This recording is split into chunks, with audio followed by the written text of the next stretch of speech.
Supposed to charge.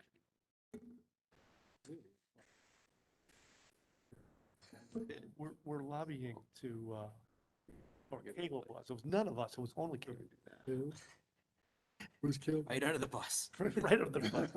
I've been- Just want to table everything. I've been, Caleb, no, for? I'm in violent agreement with Caleb to stop this hybrid. Just have an input. Vicky told me they'd not done. We're like the last group. that- Oh, Can this be our last meeting tonight? it's the village district. Motion to that effect? It's farming, like, it's not. How'd I do, Caleb? You know what? You drove it home. Thank you. Oh, yeah, it's dangerous now. Oh, geez. I haven't been able to use this. Same the batter die. Did the Yankee game the other day? Yeah. The guy sounds, yeah, it's like, what do you think? I know, I was the youngest. Dave, you ready? Oh dear. Oh my- Sure. Wait for Salko.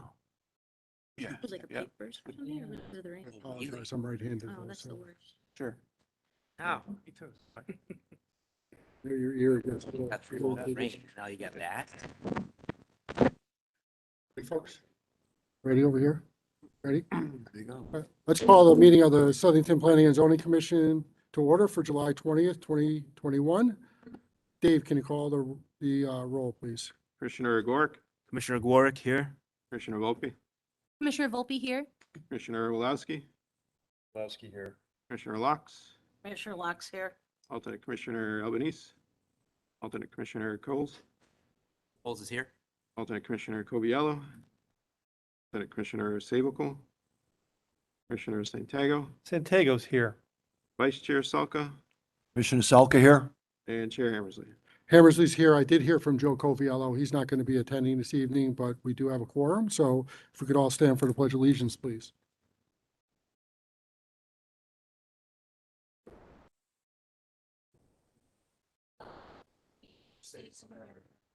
To the republic stands one nation. Stands for all. Just remain standing for a moment of silent reflection, please.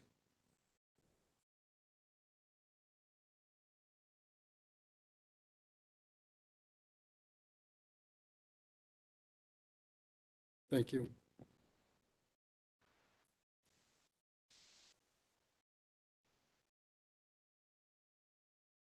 Looking for a motion to approve our minutes from our meeting held on June 15th, 2021.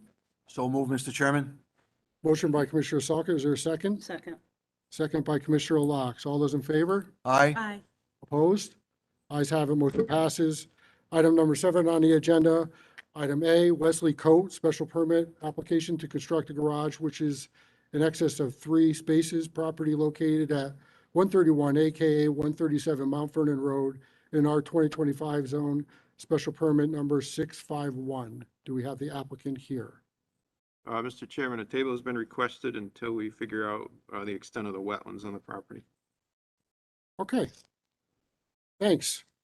Before I move into the business meeting, I just want to make an announcement for everybody in the audience. We do have an item on our agenda that is going to talk about a possible regulation with regards to the sale of recreational cannabis in the town of Southington. Tonight, we will not be taking public input on that process. This is just a discussion amongst commission members to give staff guidance on whether we should or shouldn't be drafting a proposed regulation.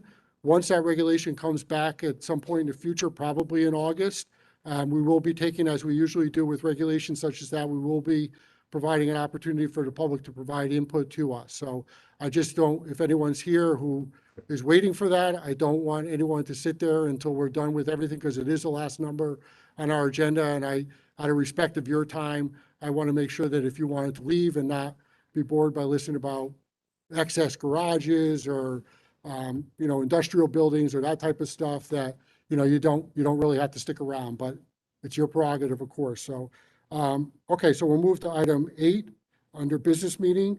Item 8A, we have a table for that. Dave, we don't need a motion on that. You can do a voice vote. Can we get a motion to table item 8A, please? Mr. Chairman, make a motion, we approve a table for item 8A on the agenda. Do we have a second? Second. We'll ask you with a second. All those in favor? Aye. Any opposed? Motion passes. Item 8B, I understand that we have a request to table this as well, Dave? Yes, Mr. Chairman, this is for Romano Parker and Associates, for 1608 Meriden Waterbury Road. We requested a full set of plans, so we're still waiting for those. So do we have a motion to table this item as well? Mr. Chair, make a motion, we approve a table for item 8B on the agenda. Great. Do we have a second? Second. Santiago with a second. All those in favor? Aye. Any opposed? Motion passes. Item 8C, Southington Cheshire Community YMCA application for extension of earth excavation for the removal of 125,912 cubic yards of material, property located at 1,000 East Street in an R80 zone, parcel size 141.6 acres, EE 141.1. This was tabled from June 15th. Mr. Judas is here to give us the lay of the land. Mr. Chair, I'd like to recuse myself for items C and D on. tonight, Okay, just, so we'll recuse Commissioner Gwark on items C and D tonight. We'll sit Commissioner Coles on those items, so prepare yourself, Commissioner. Thanks, Jeff. Hey, Jeff, could you get the lights for us, while? Yeah, Thank make you. yourself. You know, if you're up, please, by all means. You got He's gonna earn his superseded. pay one way or the other. An item in motion will remain. I just gotta share it, right? So that you can. Simple physics. Share. If I need to share multiple documents, I just have to. Hey, switch Dave? it off. Yeah. When you're talking, could you talk into the mic? Because I can't really hear you. And I don't know if the.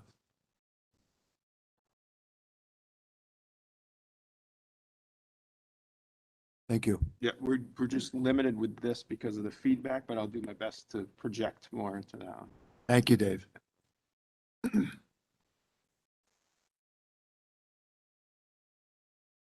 evening, Mr. Chairman and Commissioners. For the record, Stephen Judas with the Office of Harry Cole and Son, at 876 South Main Street in Plantsville. Yeah, I think so.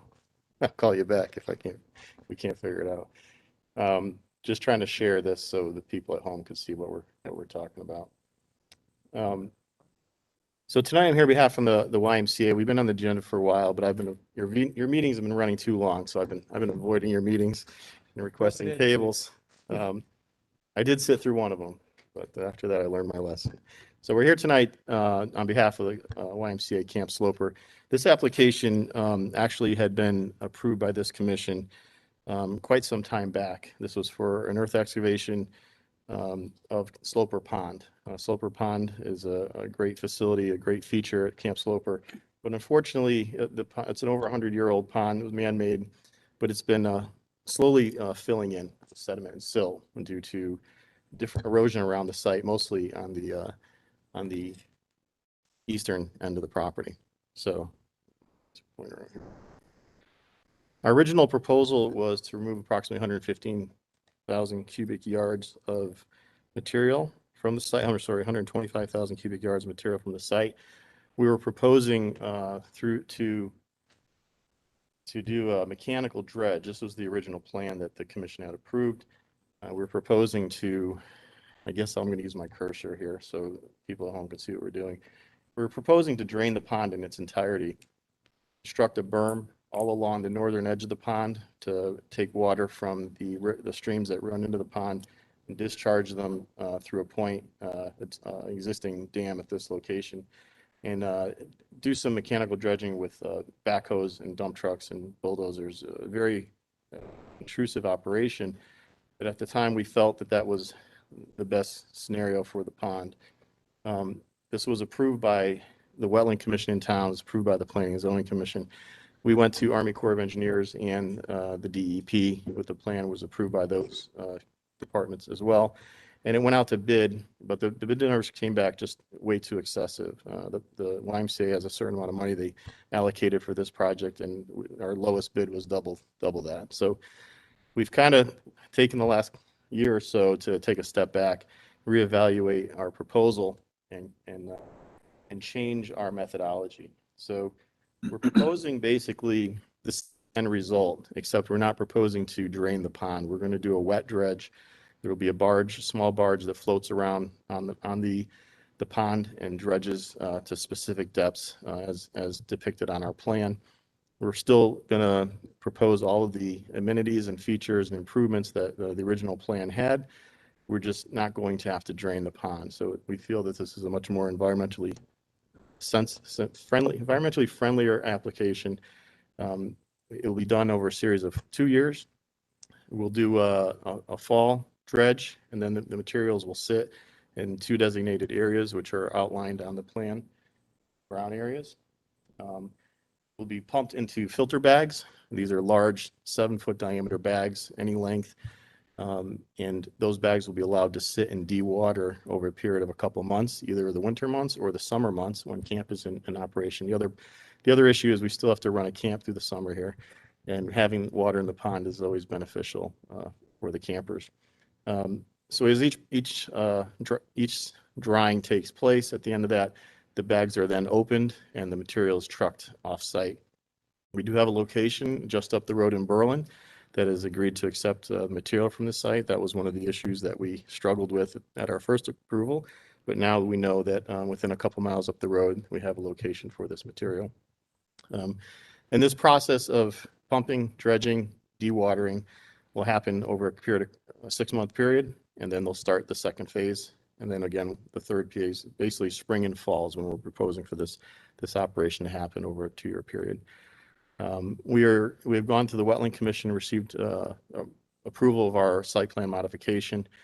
We have notified the Army Corps of Engineers, and we're starting the process with Army Corps and DEP, but this is another step in the process.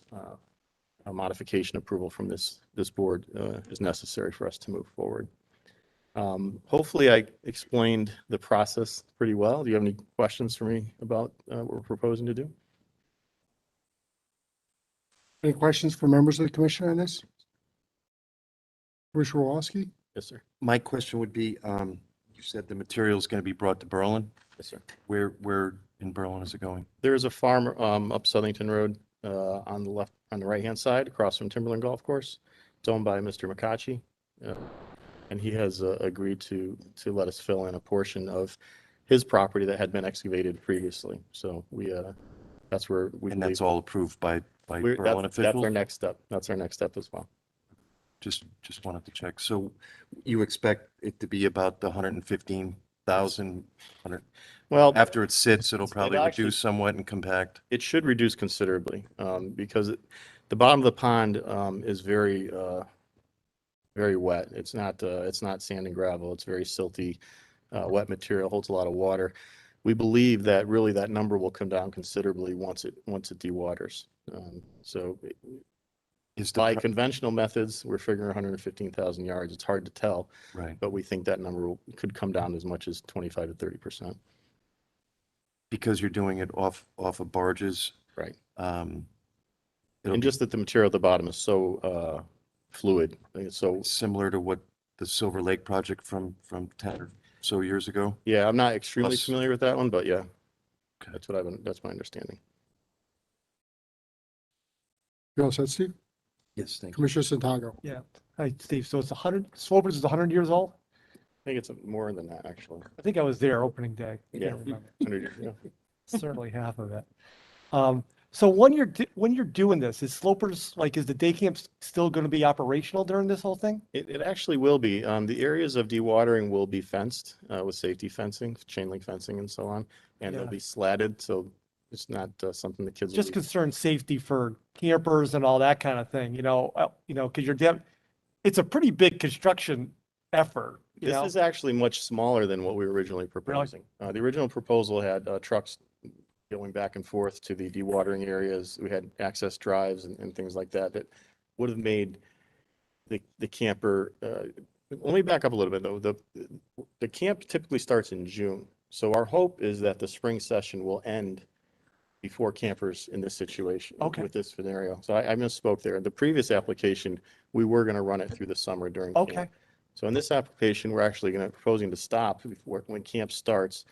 And then the bags will just sit and dewater. So they will be fenced, so the campers can't get at them. But the operation actually won't happen during the camping season or during the polar plunge. So you'll be able to jump in. Forgot about that one, yeah.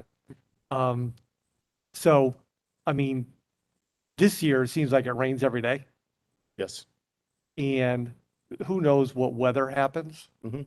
So does this, your plan says, well, over the course of 2 years, I'm assuming, or maybe I shouldn't assume, that should adverse weather continue that way, that your plan may be altered a little bit? Or do you think 2 years is a pretty good estimate, given what you know? So surprisingly, with this plan, the bad weather doesn't really alter the operation because the pond will maintain the level of water that it has, whether it rains or not.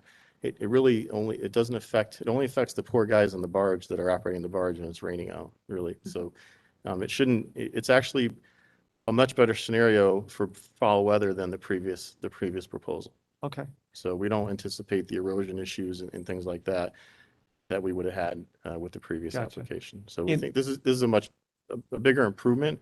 It's not as detailed, with the depths. Yeah. But we have a plan and we can. great. And so I get why a site plan would be in front of us, but the earth excavation, that's in front of us, why? Well, technically, because we're removing material from the site.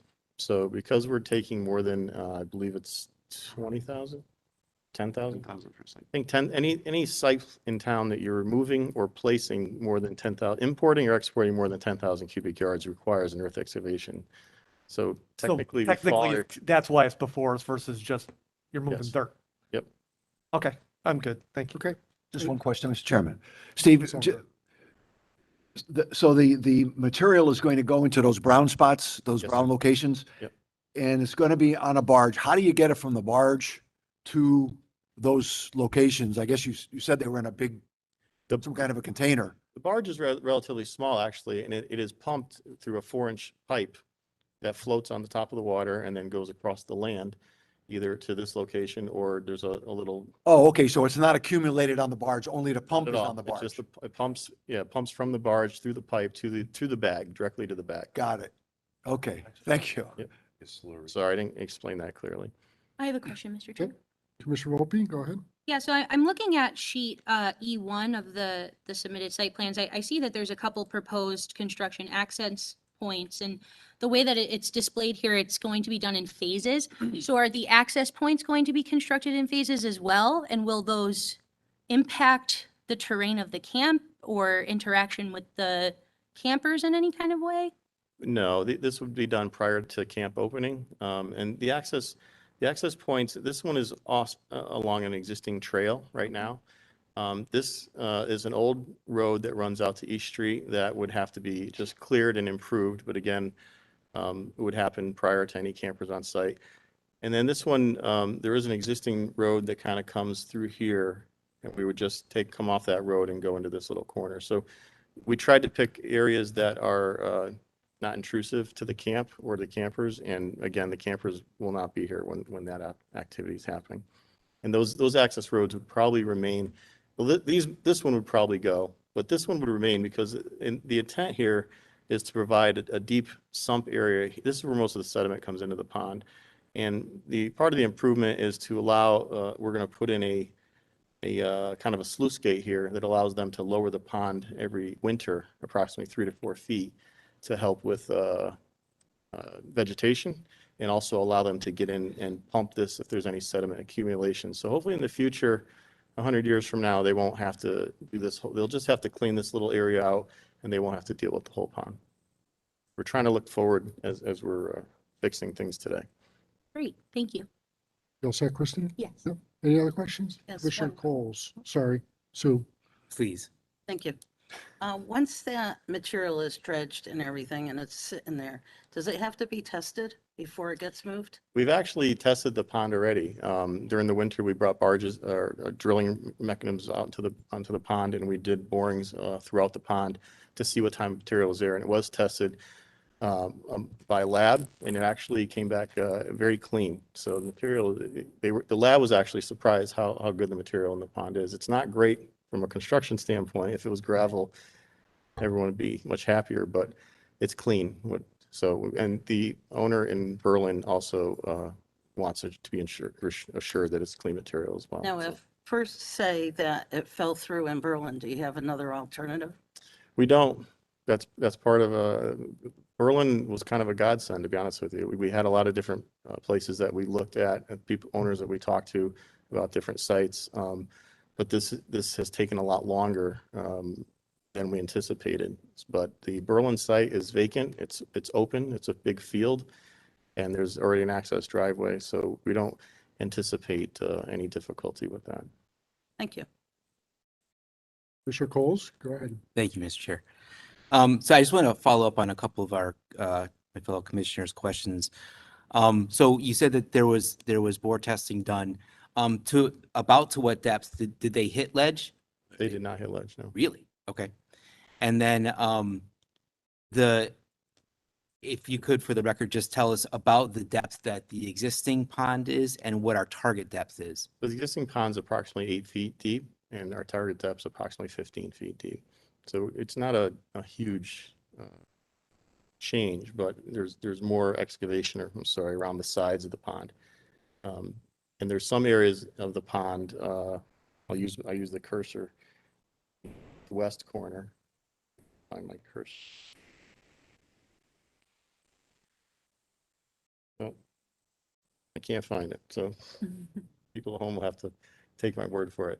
In this area over here, the material there is very, very deep. They actually never hit, they couldn't hit bottom over there. It was a lot of peat moss and things like that. So some areas they won't be able to, get too deep with it because of the type of material there. They'll just be digging forever. But the idea is really just to get the pond deep enough so the plant life doesn't grow. Good. Thank you. And I'm sorry, we're also going to repair the beaches. The beaches, there's 2 beaches, a East Coast beach and a West Coast beach.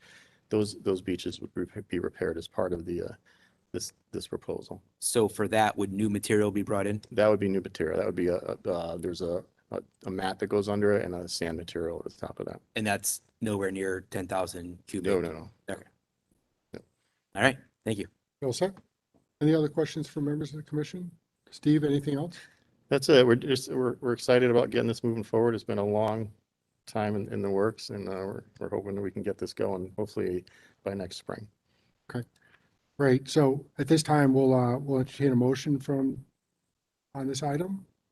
Mr. Chairman, I'll make a motion that we approve EE 141-1. Okay, we have a motion. Do we have a second? Second. Second from Commissioner Locks. Any further discussion on this? Dave, can you call the roll, please? Sure. Commissioner Volpe, I'm sorry, did he say my name? Yeah. Yes, I'm, Commissioner Wowski, Yes. Commissioner Locke, Yes. Commissioner Coles, Yes. Commissioner Santiago, Yes. Vice Chair Selka, Yes. Chair Hammersley. Members is a yes, motion passes 7-0. Item 8D, Toda Hill, Southington Cheshire Community YMCA site plan application to remove sediment from Sloper Pond, install new low-level outlet pipe with discharge to wetlands, replace existing trail culverts, clear trees, shrubs from existing dam, and install education/recreational amenities such as handicap access boardwalks, rope swing and viewing platforms, property located at 1,000 East Street in an R80 zone, parcel size 141.6 acres, SPR number 1819. This was tabled from June 15th.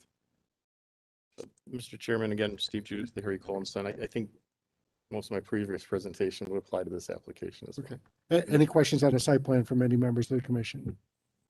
Seeing none, do we have a motion? I have a question. Oh. I'm sorry. Hold off for a second. Commissioner Volpe, go ahead. Where is the existing dam? Is that a silly question? I've grown up here, but I'm not sure. Pull that. I didn't know there was a dam either. And are the recreational educational amenities going, like, where are the boardwalks? I'd just like to see it real quick. You don't Yeah, mind. if I can get this to go. No worries. There we go. You know what? It might be easier for me to show it to you on than this plan. So the dam location, there's existing spillway located. Can you see the arrow here? Yep. Yep. Right at this location. The 2 beaches I talked about, this is the West Coast Beach and this is the East Coast Beach. We're proposing a handicap accessible fishing pier at this location. We have a tow rope boat. The idea is to get a glass bottom boat with a tow rope that we can go back and forth between these two docks from one end to the other. Just educational. The kids can kind of look through the bottom of the boat and see what's happening. We have a little, it's hard to see, but there's a little expanded fishing pier at this location, so they can fish off of this pier.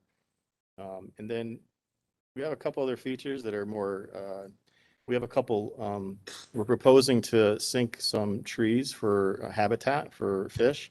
And we also, the coolest thing I think we have is we have some logs that we're going to secure with anchors for turtles to climb up on. So throughout the pond, we'll have a good sized log that close to shore that the turtles can kind of climb up on and sun themselves. We think the kids will enjoy that. So those are the main features that we're proposing for the campers. Great, thank you. You point out. So it's an earthen dam, Mr. Chairman, right? No, actually, this dam is an existing dam and it's concrete spillway. And we're not proposing to modify that at all. All And- set? Where would the low-level outlet pipe go? So right next to the dam, we're proposing a pipe. You see this red line that runs in through here? Mhm. And so this pipe would go into the water and there will be like a manhole structure on the shore. And under the cover of that manhole structure will be a sluice gate that they can operate open, and that water would then run down this pipeline into a spillway at the edge of the wetlands. So that'll allow us to lower the water level in the wintertime. Thank you, that's all I had. I Okay. appreciate the visual, though. Yep. Any other members of the commission have any questions for the Just to applicant? follow up on that. Commissioner Coles, go ahead. So as the spillway comes out, is there going to be like riprap there or something like that? So, good. And this spillway, it's a very small orifice. It's not designed to let a big flow through. It's actually designed to lower the pond at a very slow rate. It's not really, the spillway itself can handle large storms and things like that. And when the pond is lowered, if there's a large storm, the pond itself will retain the same amount of water that it would previously. Thank you, Mr. Chair. You all set? Yep. Anyone else? Seeing none, we're looking for a motion on this item. Mr. Chair, I make a motion to approve SPR 1819. Motion, Commissioner Salka, do we have a second? Second. Commissioner Coles with a second. Any further discussion? Seeing none, Dave, can you call the roll, please? Commissioner Volpe, Commissioner Volpe is a yes? Commissioner Walewski, Yes. Commissioner Locke, Yes. Commissioner Coles, Yes. Commissioner Santiago, Yes. Vice Chair Selka, Yes. and Chair Hammersley. Hammersley's a yes, motion passes 7-0. Thank you very much for your Item consideration. 8E, Calco Construction and Development LLC, site plan modification of existing buildings with drive-through to coffee shop with drive-through and retail property located at 812 Queen Street in a B zone, SPR number 1822. And we are reseating. No. I'm just keeping the seat warm. You did a great job, Caleb. Jeff, you're back in the saddle. I'm not getting along with your laptop here. I'm trying.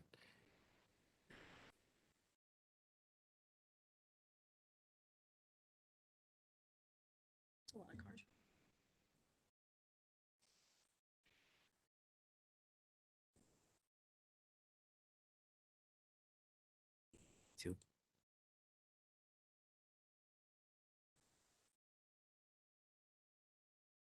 Okay. Queen Oh, Street. I opened the wrong one. That's the wrong one. That's pedestrian replay.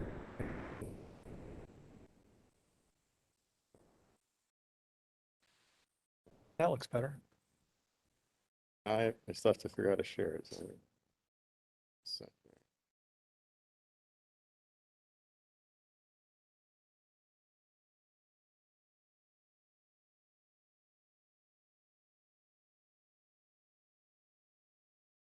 Okay, Mr. Chairman, for the record again, Stephen Judas with the Office of Harry Cole and Son at 876 South Main Street in Plantsville. We're here on behalf of Calco, Calco Construction Development LLC. This proposal is for 812 Queen Street. This is a business-owned property that was previously a People's Bank with an existing drive-through. It's next to the Port of Vallarta, which is the building just to the north, which is right in this location. That's the Smashburger Plaza. I'm sure everyone here is familiar with it. And to the south is the ShopRite Plaza. Burger King's located in this location. This is existing site with existing parking and existing drive-through. We are proposing to modify the drive-through. We're proposing to extend the drive-through a little bit. We're going to take this area of pavement and we're going to propose grass in that area. Proposing to add a small curb island in this location and an outside patio, paver walkway around the front. We're going to restripe the handicap spaces. We're going to modify the curb in this location, and then we're going to re-landscape and recurb the spaces along the front of the property. This island would remain the same. So we also, I think, we added a loading zone also in back by the dumpster location. So this is going to be a change of use.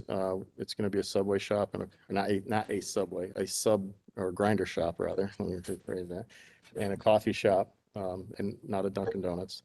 And we're just proposing to update the site, modify it, bring it more into conformance with your regulations, and also provide a better queuing lane for proposed cars in the drive-through.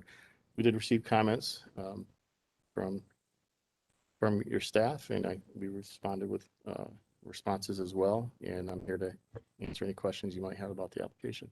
Okay, so let's start with responses that were received by staff. Dave, are you satisfied with those responses? Mr. Chairman, I don't have any outstanding issues other than I think there was just going to be a slight revision for the parking.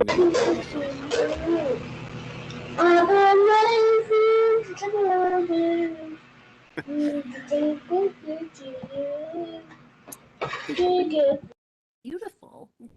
Well done. I don't know how to mute anybody. Yeah, Mr. Chairman, I think those front spaces adjacent to the street, we're going to do some plantings in front of them, right? Yeah, one of the requests was to put a berm here and put some planting. So we didn't have time to modify the plan, but I did respond to the comments that we would make that. You're okay with that, Steve? Yes, sir. Okay. So any questions of members of the commission? Yeah, I do. Commissioner Santago. So I give you credit for repurposing a building. Mhm. So buildings that are vacant doesn't do anything to anybody, All right. anything good to anybody, it lays vacant. So I'll give the applicant credit for coming up with a new and creative way to do something Mhm. with that. My question though is, between this building today and Puerto Vallarta is a very nice outdoor dining Yeah. That's area where the walkway is. I mean, they have some really nice tables out there and all that kind of thing. Have we well, shared unfortunately, that with them, or like what's up with that? this property owner owns that property Yeah, as well. So right. that's a temporary situation. It was COVID, they put the Yeah. igloos up and things like that.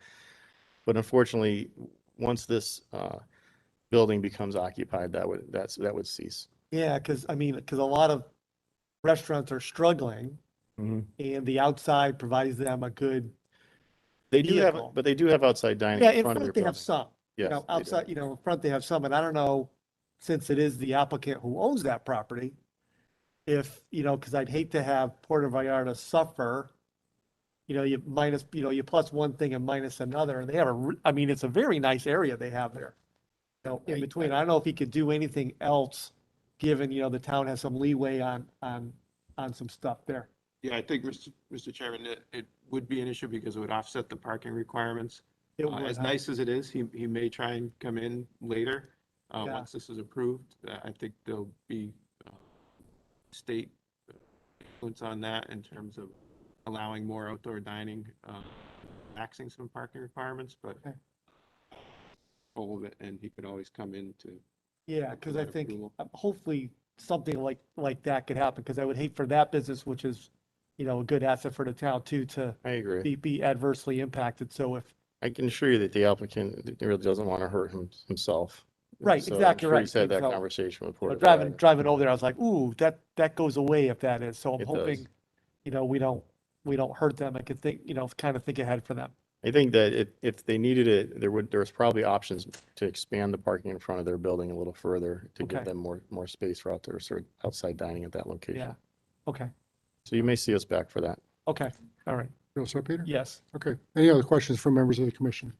Mr. Chairman, Commissioner Coles. Steve, how many parking spaces within the total complex are there? Because I can only see like 4. Well, so I don't have the total complex, because we were really looking at our proposal, like these two properties kind of work together. Because on the layout, when you look out, I only see like 4 or 5 parking spaces. And I'm sure there must be more, but I Yeah. don't. I think Mr. there's Chairman, more bear to with the, me, I'm- Yeah, to the west and to the We have south. 32 spaces total on the site. Yeah. There's parking spaces in the back, for employees, and we're proposing some additional striped spaces here. Okay, because they're not marked, that's all. There's 2 handicap spaces in the front, and there's actually spaces, a double row of spaces here and here. And then there's spaces in this location, and then there'll be some spaces along this area here. So there's quite a bit of parking on this site, but this site also works with the site next door. So some of this parking will flow on that site, and some of that parking will flow on Okay, this site. okay, thank you. Yep. That's And it, just to Mr. Chairman. point it, these sites work together, as the commission really prefers, and there's also a cut through in the back, so you can get into the ShopRite Plaza. You don't have to go onto Queen Street. Right, right. I honestly cut through there all the time to get out to Aircraft Road. So it's actually, it's one of the ones in town where I think it has achieved the goals of this Actually commission. works, yeah. Yeah. Commissioner Coles? Thank you, Mr. Chair. So the one question I have, and I'm looking at the submitted site plan, but I also like to look at the GIS. And my only concern is that the entrance, as you start to go into the queuing line, between the structure of the building and the property line is pretty narrow, and it looks like the vehicles, I don't know if there's going to be spillover.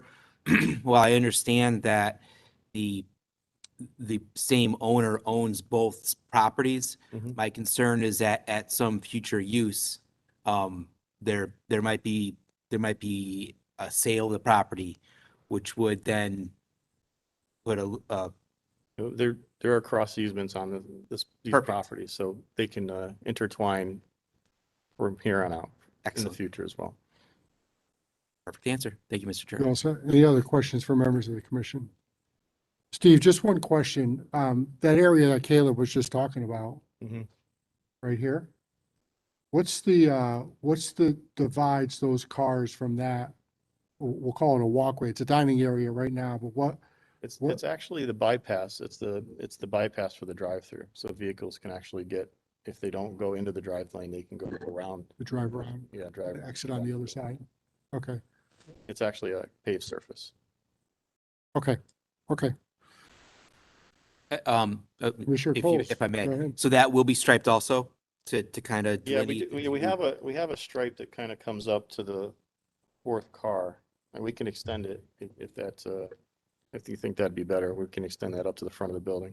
Yeah, I think it would be helpful just because, as if we want to keep those, it's essentially 2-lane traffic, to segregate those two, it might be helpful Yeah. to bring it out as 2-lane, far but as only possible. one direction. They're both gonna go, it's only one way. Yep. I think that's a good idea. Thanks, Caleb. Good idea.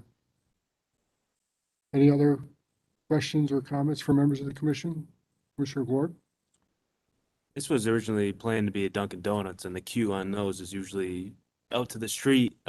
Since it's sandwich shop and coffee shop, you don't anticipate the queue backing up to Queen Street?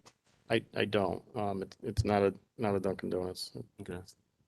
the other one. That's the only thing, because it would block out that whole intersection. Then It be a would, nightmare. and again, part of it was to get the 14 cars, and that was the reason for extending the queue, but they don't anticipate having that issue. So let me ask you a question, Steve. Does, in the back, the rear of that building, it looked like it really doesn't get used that much. Mhm. And to be honest with you, I wasn't even aware that that was there until I drove out there recently to look at it because of the application. So I'm just wondering if there's an opportunity along the lines of some of the conversation up here to push that line back a little bit to allow for greater queuing and less likelihood that it's going to spill out into Queen Street in the event that we have the world's busiest coffee shop / sandwich station, which would be great, right? But I think, the thing that I think that's not a bad idea, but again, one of the things that we tried to maintain was the ability for people from ShopRite Plaza to continue to travel through this area. So if you look at this curb, this is a curb cut Yeah. here, and you'll have cars traveling around the back of the building. So we want to make sure that we can still have wide enough for two-lane traffic to get around the drive-through lane and the parked cars out there. So I think if it's a problem, we can extend this lane if we had to, but I don't anticipate it being an issue. And I think that if we go further, we have some bigger fish to fry as far as how to make the site work. So. Yeah. Okay, I have a question. Commissioner Volpe? So currently, if we were to look at it, because I'm looking at it on Google Street View, there are 3 lanes where the previous bank was. So considering that we know it's now the other guys, those tend to get pretty packed. As a coffee shop in general gets pretty packed, right? I'm wondering if there has been a consideration, since it does seem that there is room on the southern side from what we're looking at right now. I'm just a little concerned. Are you going to be able to get sandwiches at the drive-through as well, or is it strictly No. coffee? Just strictly coffee. So if it's the only drive-through, let's say Starbucks in our town, hypothetically, one could say that it could get pretty jammed over here. It's Right. possible, yeah. Okay. I just don't know if there's been a consideration to do the 2-lane drive-through. Is that because the I don't- building I is don't- too close in the north? Typically, no, typically when we have drive-through lanes, we want a bypass lane. Yeah. So in this situation, we have a drive-through and a bypass on the north, and we have the drive-through and we have a small island separating the drive-through lane from the bypass lane. So the idea is to have the drive-through and the bypass. I don't know how we would fit two. I just don't know if that would work. I can tell you that, the company that is moving in here doesn't want to move into a site where it's not going to work. Mhm. They're not going to invest the money in in this location if it's not going to meet their needs. So I believe that, they've vetted this out quite a bit. They had us make changes. They reviewed the plans. And this is what they think fits their model for the area. So I think we have to take hopefully some, there may be certain times of the day when it's busier, I would assume, than others, but I think that what we're proposing is going to work well for them. Thank you. And I do agree, because it is a quite large parking lot in general. My concern was coming from a place of, there isn't a light right there, right? And so I do typically what you said, and I'll go in at one of the safer places to enter, like by Right. Burger King or shop, because you are risking your life over here at certain points of the day. So I just worry that if it is too congested, if people are like, oop, let me cut through here, let me cut through there. I do think it's beneficial to have that lane. I just worry about how congested the plaza will become with this popular new addition. I Just got hate flooded to out. say it, but congestion is good for Yeah, businesses. you're That's, I they appreciate they it. do want a little bit of congestion, and there are times when that plaza can get busy, but it's vibrant and it's good. It may not be as great to cut through, but it's better to have it busy than vacant. I agree. Thank you. There are 3 lanes on that drive-through side right now. So They're very tight. I think we're proposing 12.5 foot, a 12-foot drive-through and a 12.5 foot with a small 5-foot island. So we could possibly eliminate the island and try to do, but I don't know how we would service 2 drive-through lanes. That when you're dealing with a Dunkin' Donuts, they have a whole model for actually 3 lanes now. They have a drive-through lane, an order online lane, and then an app lane, but they all kind of merge in together if people are playing nice. But it's still, Right. well, they're new. They haven't really, they're just starting to come out with them. We just did one in East Hartford. And in theory, if the person at the menu board lets you pull in, it's all going to work. But if they don't, we could have a little road rage out there at Dunkin' Donuts. So we don't Concerned with that. anticipate that volume, and I'm not sure how another drive-through lane would really work.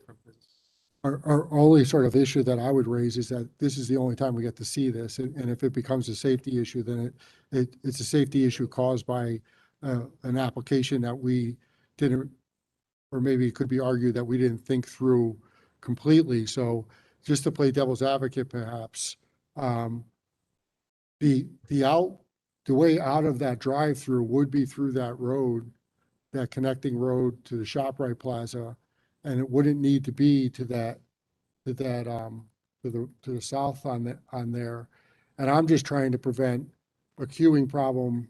And, you know, I look at the Dunkin' Donuts further down the street on Queen Street, which has a great drive-through because it takes you all the way in back. You got to go all the way behind and come around, and there's not a queuing problem there, but yet the one down the street here, on North Main has a significant problem But that- actually from both directions. And that part of Queen Street is a lot busier than North. I don't think you can compare those sites with this site. It's a different model. It's a different business model. But I also think from a safety perspective, this property owner and this user does not want to create a safety issue. I mean, everyone's sensitive to safety. Mr. I mean, Chair. this is. Go ahead. They- To that point, there is a standard out there and it meets the standard queue of 14 cars. I believe that's the recommended state queue. Mhm. So we always look for that in the design. So if that, helps you a little bit to say that Yep. it meets a standard, it's not substandard by any means. And I think there is room under extreme conditions where we could go above 14, but there's room to do it if need be. And I think having the bypass lanes to the north and the south give people the flexibility to either leave on Queen Street, to leave on Aircraft Road, or to go into the ShopRite Plaza. I think it's better to have that flexibility. Someone may have trouble pulling on Queen Street the first time they come, and the next time they come, they're going to go to Aircraft Road and hit the light, or they're going to go into ShopRite Plaza and hit the light. So I think having that movement through the plaza is a positive thing for this site. Okay. Mr. Chair, I do have Yep, one more. Commissioner Volpe? So I'm just looking at the plan and it kind of dawned on me that the handicap spaces are kind of right in front of the queue line. Mhm. Is that where they currently are? Was that just the decision was to bring it close to the building? I believe that they're currently there. They're not striped properly, but also, the idea was to get them away from the 14 cars. That's kind of the queue. And I mean, you probably could fit more than 14 if you look at the way we've depicted the 14 cars. They're not bumper to bumper. But the idea is to keep the handicap spaces as close to the building as possible. Okay, All set? yeah, I'm all set. Okay. So do we have a motion on this? Mr. Chairman, I'll make a motion. We approve SPR 1822. Motion for Commissioner Salka. Do we have a second? Second. Second from Commissioner Locke. Any further discussion? Dave, can you call the roll, please? Commissioner Gorick, Yes. Commissioner Volpe, Yes, Commissioner Wowski, Yes. Commissioner Locks, Yes. Commissioner Santago, Yes. Vice Chair Salka, Yes. Chair Harrison. Thank you very Yes. 7-0, motion passes. Moving on to item F, Buck LLC site plan application to construct building and parking area for offices, storage, and warehousing. Property located at 50 Mastriani Place in an I-2 zone, SPR number 1823. All right, it's me again. Jesus, Steve's day. You just- I haven't been here in a while, so. See how we lined everything up in order It's for you? So- perfect. For Steve. So this is an application of Buck LLC at 50 Mastriani Place. 50 Mastriani Place is an I-2 zone located kind of off the trail, off of Birch Street. There's this lot and there's another vacant lot to the north. This lot we're proposing, just go through, it's an I-2 zone parcel. It's 1.81 acres. It's currently vacant and relatively open. There's a detention basin to the southeast corner. You can see those lines there. They depict kind of the top and the bottom of an existing detention basin that handles water from Mastriani Drive. We're proposing to make some modifications to that for our application. The site's serviced by public water and public sewers, and we're proposing an 8,250 square foot building in two phases. Phase one would be 5,000 square feet, and phase two would be 3,250. We have a paved parking lot in the front of the building. The building's going to be a wood frame structure on the front, and then it's going to slope down in the back. And on the back side, there'll be drive under garage bays on the back of the building. And we have sidewalks and handicap spaces and landscaped islands along the front, and a storm drainage system that collects water that brings it back to the detention basin. We're proposing to modify, as I said, that basin a little bit to help our site achieve a zero increase in peak runoff. And the dark green buffer is a 50-foot buffer, residential buffer to our 2025 zones and residential homes to the south. And the land to the east is vacant at the moment. Might have been zone changed. I was thinking about that today, but right now we have that buffer per your requirements. Proposing street trees and landscaping as your regulations require, and the applicant's pretty excited to get this going. These lots have been, this road has been built for 20 years and nothing's ever been built there. So finally, we're gonna get some construction and get some tax revenue on those lots. So, any questions for me? Great, Steve. Any questions from members of the commission? I think that there were some planning comments on this. On this one, have they been addressed adequately? Not yet. There's outstanding comments, engineering and. There was outstanding comments in Yeah, engineering. if you have any questions for me, other than that, we can table it for tonight. Yeah, I think we'll just wait till you get back on there, but we'll entertain any questions from members of the commission on this application at this time.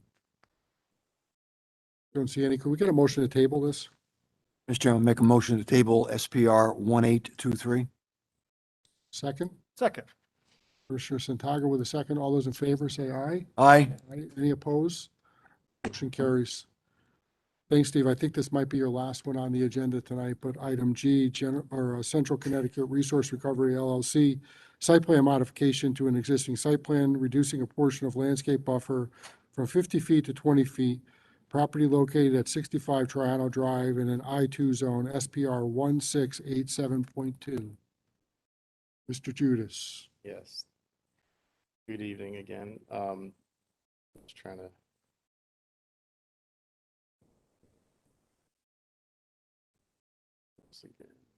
Just while Steve is doing that, I would just let everybody know we're going to take a short recess after we act on this application, just to provide a bathroom break before we go into the next item on the agenda. So this application, Mr. Chairman, is for CCRR, Connecticut, Central Connecticut Resource Recovery. This is for 65 Triano Drive. This is a site plan that we had, this commission had approved probably 3 to 4 years ago. And we had been back before this commission recently requesting a modification of a landscape buffer. This smaller picture gives us an idea of where the site's located. Lazy Lane is along the bottom here. This is Triano Drive at this point. And the site is accessed actually through this lot, which is also owned by the applicant. And there's another building at this location. And the area in question is along this property line right here. There's an easement that runs in through this area, and there's another easement that runs this way. I go to the map above, idea of the property lines and the easements. Triano Drive here, our access comes in through this location. This is the area that we're proposing. There's an access road that comes up this easement, through this easement, and goes into this location. And it's along this property line between this easement and this easement that we're proposing to modify buffer. As part of the plan, we proposed a 50-foot buffer in this area. The applicant has been working out there and had encroached into that buffer. They had posted a bond for that encroachment, but in the meantime, we had proposed to come in and modify that buffer, I think down to a 10-foot plan, and that I believe was denied by this commission. We kind of went back to the drawing board. We came up with a plan that we think is much more beneficial to neighbors, to the town, and to the applicant. What we've done is we've proposed, if you look at the cross section in the lower corner of the drawing, we're proposing from the property lines, there are some existing trees that would remain. Proposing a 2-to-1 slope that comes up to a bench. Proposing arborvitae, green giant arborvitaes on the top, and landscaping along the berm, and then a block wall on the other side. And we think that the block wall would help with noise. We believe it would help with visibility. There won't be any visibility to the site, and it also will help with creep. There won't be any creep into the buffer, and we think that we're hoping that this commission would find this more favorable than our last proposal. see the applicant here, and I believe that he wanted to say a few words about what they're proposing and the need they have for this space.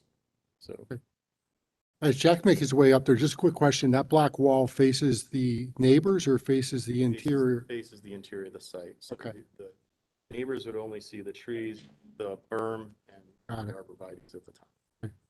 Jack, just name and address, Yeah, please. good evening, everyone. Jack Perry, 153 Moore Hill Drive, also one of the owners of Central Connecticut Resource Recovery. So I know Steve presented something earlier. We went back to the drawing board. Our company is well-known in town as HQ Dumpsters and Recycling. We're very involved in the community, and we try to keep the relationship with all of the community at the best that we possibly can by mitigating any noise complaints that we may have, even if we're operating in the realm of collection times that is permitted by the town. So again, this is abutted to a residential zone, and a lot of Lazy Lane has been turned into commercial. So our goal here is to mitigate anything. So how we got here today is in this area, there was some giant trees that we ended up working with a tree harvester to come in and harvest the trees so that it wouldn't be just turned into firewood or green waste material, which would be known as mulch. So because of the large canopies, there was a lot of like small seedlings, brush, there was really nothing. So we didn't take down any trees in the buffer, but just like any operation, you start operating and guys, things move around a little bit. So we figured that by building a wall here and putting the landscaped side on the residential side, it comes at a cost to us, but at the same time, if that is ever developed down the road, we want to make sure that it's well landscaped and keeps a buffer as far as no longer encroaching noise, because up in that area that you see, there's going to be wood grinding and brush operations that we currently are doing. So up against the wall would also be stockpiling of mulch pretty much. So we would even be moving the machines farther away from the buffer. So technically, if you count in what we're going to be storing there, would be mulch, which would then get us even farther away. So we would be at all times not operating any machinery or trucks, well far past the 50 feet. So again, this comes at a greater cost because again, the blocks, the shrubbery. So we figured that this was the right thing to do to mitigate this issue that we ended up in front of you guys with. Okay. Thanks, Jack. Steve, anything else before we open up to commission members or? I think in the past, you'd asked me the length of the property line. I believe it's, wrote it down here somewhere, 725 feet is the length of the area we're proposing. We went back and forth on creating a berm, but still trying to give them a little more flexibility on working within that buffer area. Your regulations do permit you to vary the buffers in this scenario. So you do have the ability to let us do this or to come up with something. This is kind of unusual. We usually won't see something this high or this big or this long. But it's valuable land for them. It would be very helpful for their operation, but we're trying to think of the best way we could let them do what they need to do, but protect the abutting property for the future. And this abuts residential zone property? It's undeveloped residential zone, yes. Okay. It's 2025 or 2025, so it's half acre. I was pretty sure that was you, yes. Okay. So, all right, any questions for me? Yeah, any questions for the applicant, for members of the commission on this? Mr. Volpe? I'm happy to go second. I Okay. don't know, we all raised at the You're- same time, so. I'll talk Commissioner first. Walowski, go ahead. What's the material you're proposing for the wall? The wall would be a block, concrete blocks. I believe they're 2 by 2 by 6. Or I'm sorry, 2 by 4 by 6. 2 by 2. 2 by 2 by 6. I was right the first time. And the tree that you're showing, that's the existing tree line? There won't be any deciduous trees planted down on the bottom? We were proposing to maintain the existing deciduous trees, but we're open to filling in areas. I was asking in the representation, that's. That's the existing tree line? Existing tree line, right? Okay. There's a proposed silt fence, the existing tree line, that any trees there would remain. And then the silt fence, the slope, we proposed perennials on the slope. And and then the large arborvitae's at the top.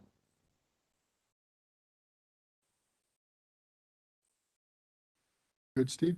I'm good, thank Okay, you. Commissioner Volpe. I believe Jeff was next. Thank you. Do you anticipate any issues with roots up on top of the trees taking or falling down and the slope, drainage and all that for the green giants? I don't believe so at the top of the slope, no. So what is there, 6 feet you're proposing on the step up there? Yes, yep. And what about as far as erosion from the hill down to the silt fence? We think that it would just continue along the berm. It's going to be well planted, so I don't anticipate any erosion. If there was any issues, we would obviously take care of them. And then the last, so you're planning on 725 feet of an 8-foot high concrete block wall? Is it? Christina? My question was, I'm looking at the comments from the planning department. I guess my question is directed more to Dave. I'm looking at number 5. Will there be a variance required for this? Have we determined for the 8-foot wall? So, I think that, we would look at walls like this. We have walls like, we have different this is a landscape wall, and typically landscape walls do not require variances. So my response to Mr. Valley at the time was that we do landscape walls throughout town, varying from anywhere from 2 to 3 to 4 to 8, sometimes even taller, depending on the scenario. So they haven't required variances in the past, so we don't believe that this would require a variance as well. Yeah, through the chair, I would say it would likely require a building permit, Yes. but not a variance. It is a retaining wall, so there is some load on it. Great, thank you. Good. Any other questions from Oh, members? Sorry, Mr. Chairman. If I could just revisit a previous so on the site plan, it does say, and I believe you touched on this, that install supplemental plantings as required. So if during the construction process, there were openings and gaps, you'd be open to putting Absolutely. trees in those spots. Okay. We want to make a buffer. You want to do it once. Right. Dave, did you have something? Yeah, Mr. Chairman, I would just want to check my list here again. I would just want to make sure that that's either hydroseeded with a tackifier on the backside or matted to get instant erosion control out there. There is some concern with that slope for erosion. We would, anything over 3 to 1, we would propose a matting. So we would, tackifier is acceptable, but typically we would do matting. Any other questions for members of the commission on this? Okay. Mr. Chairman, just ahead. one question. You've outlined and described the wall that you're going to put up. How different is that?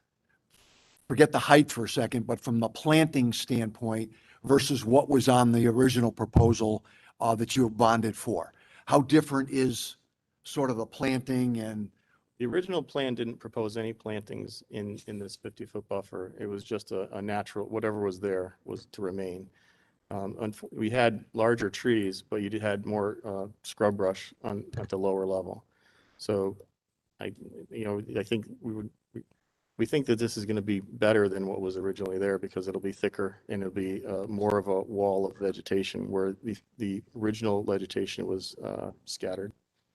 The difference is that this proposal actually puts it closer to the property line though, correct? It does, yes. And 50 feet.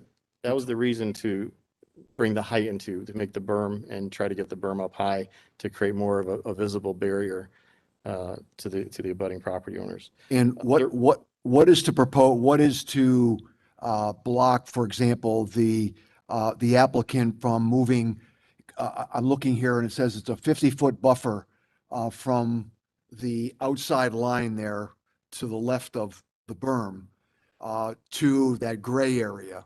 It shows 50 feet. What is to preclude the applicant from moving closer right up to the berm? Well, the idea is to be able to use the land from that 50-foot line to the wall. So our proposal is to use Well, that. why does it say a 50-foot buffer then? That's That's the original. That was the Got original. it. Right. I Okay. just wanted to make sure that I So you- depicted what was required on the plan. Got it. Okay. Thank you very much. What's up, Bob? Mr. Commissioner Chairman, Coles? one more. would there be an opportunity to ask for some type of guarantee for X amount of years after it's planted, to ensure that whatever we have on top takes? That something that they'd be amenable to? I think what David's saying is that he would like some sort of guarantee or bonding that he could inspect, and anything that has died would be replanted. Just if you typically see a monoculture of one type of plant, Right. if there's a fungus or something that comes in and wipes them all out, Yeah. you don't have that security anymore. Or how do you guys feel about that? Mr. Jack? Chair, I think that's perfectly reasonable. Yeah. Well, let's ask the applicant how he feels about it. I think it would be reasonable, and if there's a variation of planting that Mr. LaValle or the commission, to substitute some of the arborvitaes, we'd be happy to incorporate that as well. Okay, so we have that on the record. Commissioner Coles, did you have a question? Thought I saw He's your hand. waiting. He's waiting. Go ahead, Commissioner Coles, go ahead. All right, I got my spot.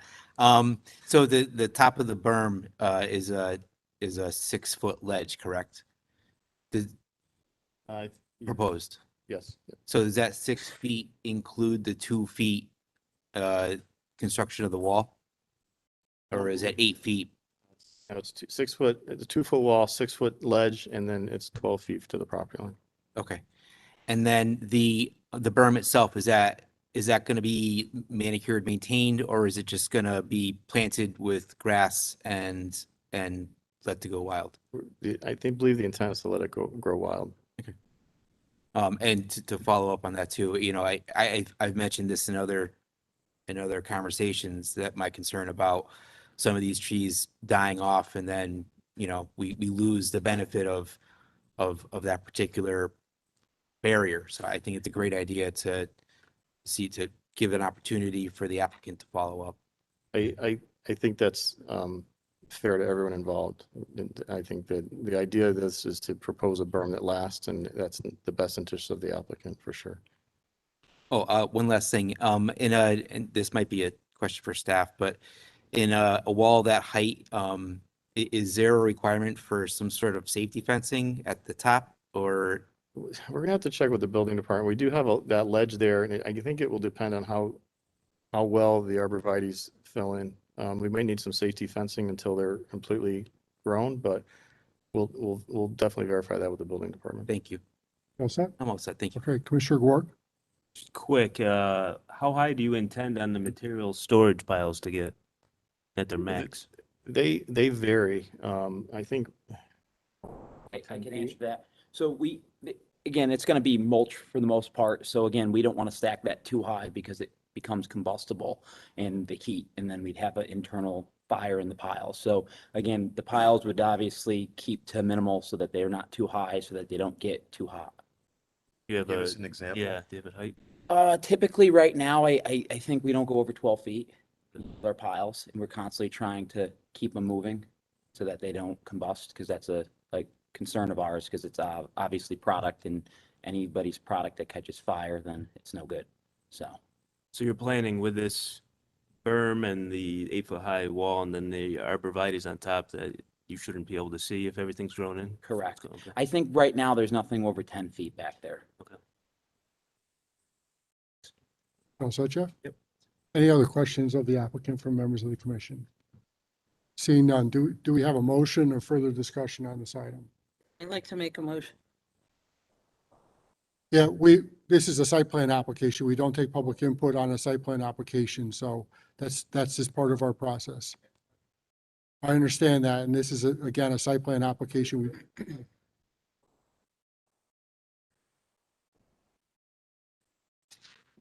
Okay, Mr. Yorsky, your letter was submitted earlier, was shared with members of the commission.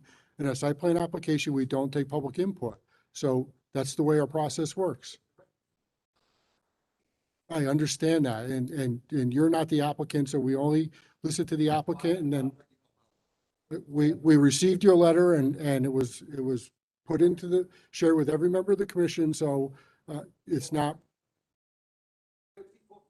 You're really out of line. I understand what you're saying. So, but are there any further questions or comments or a motion from the commission?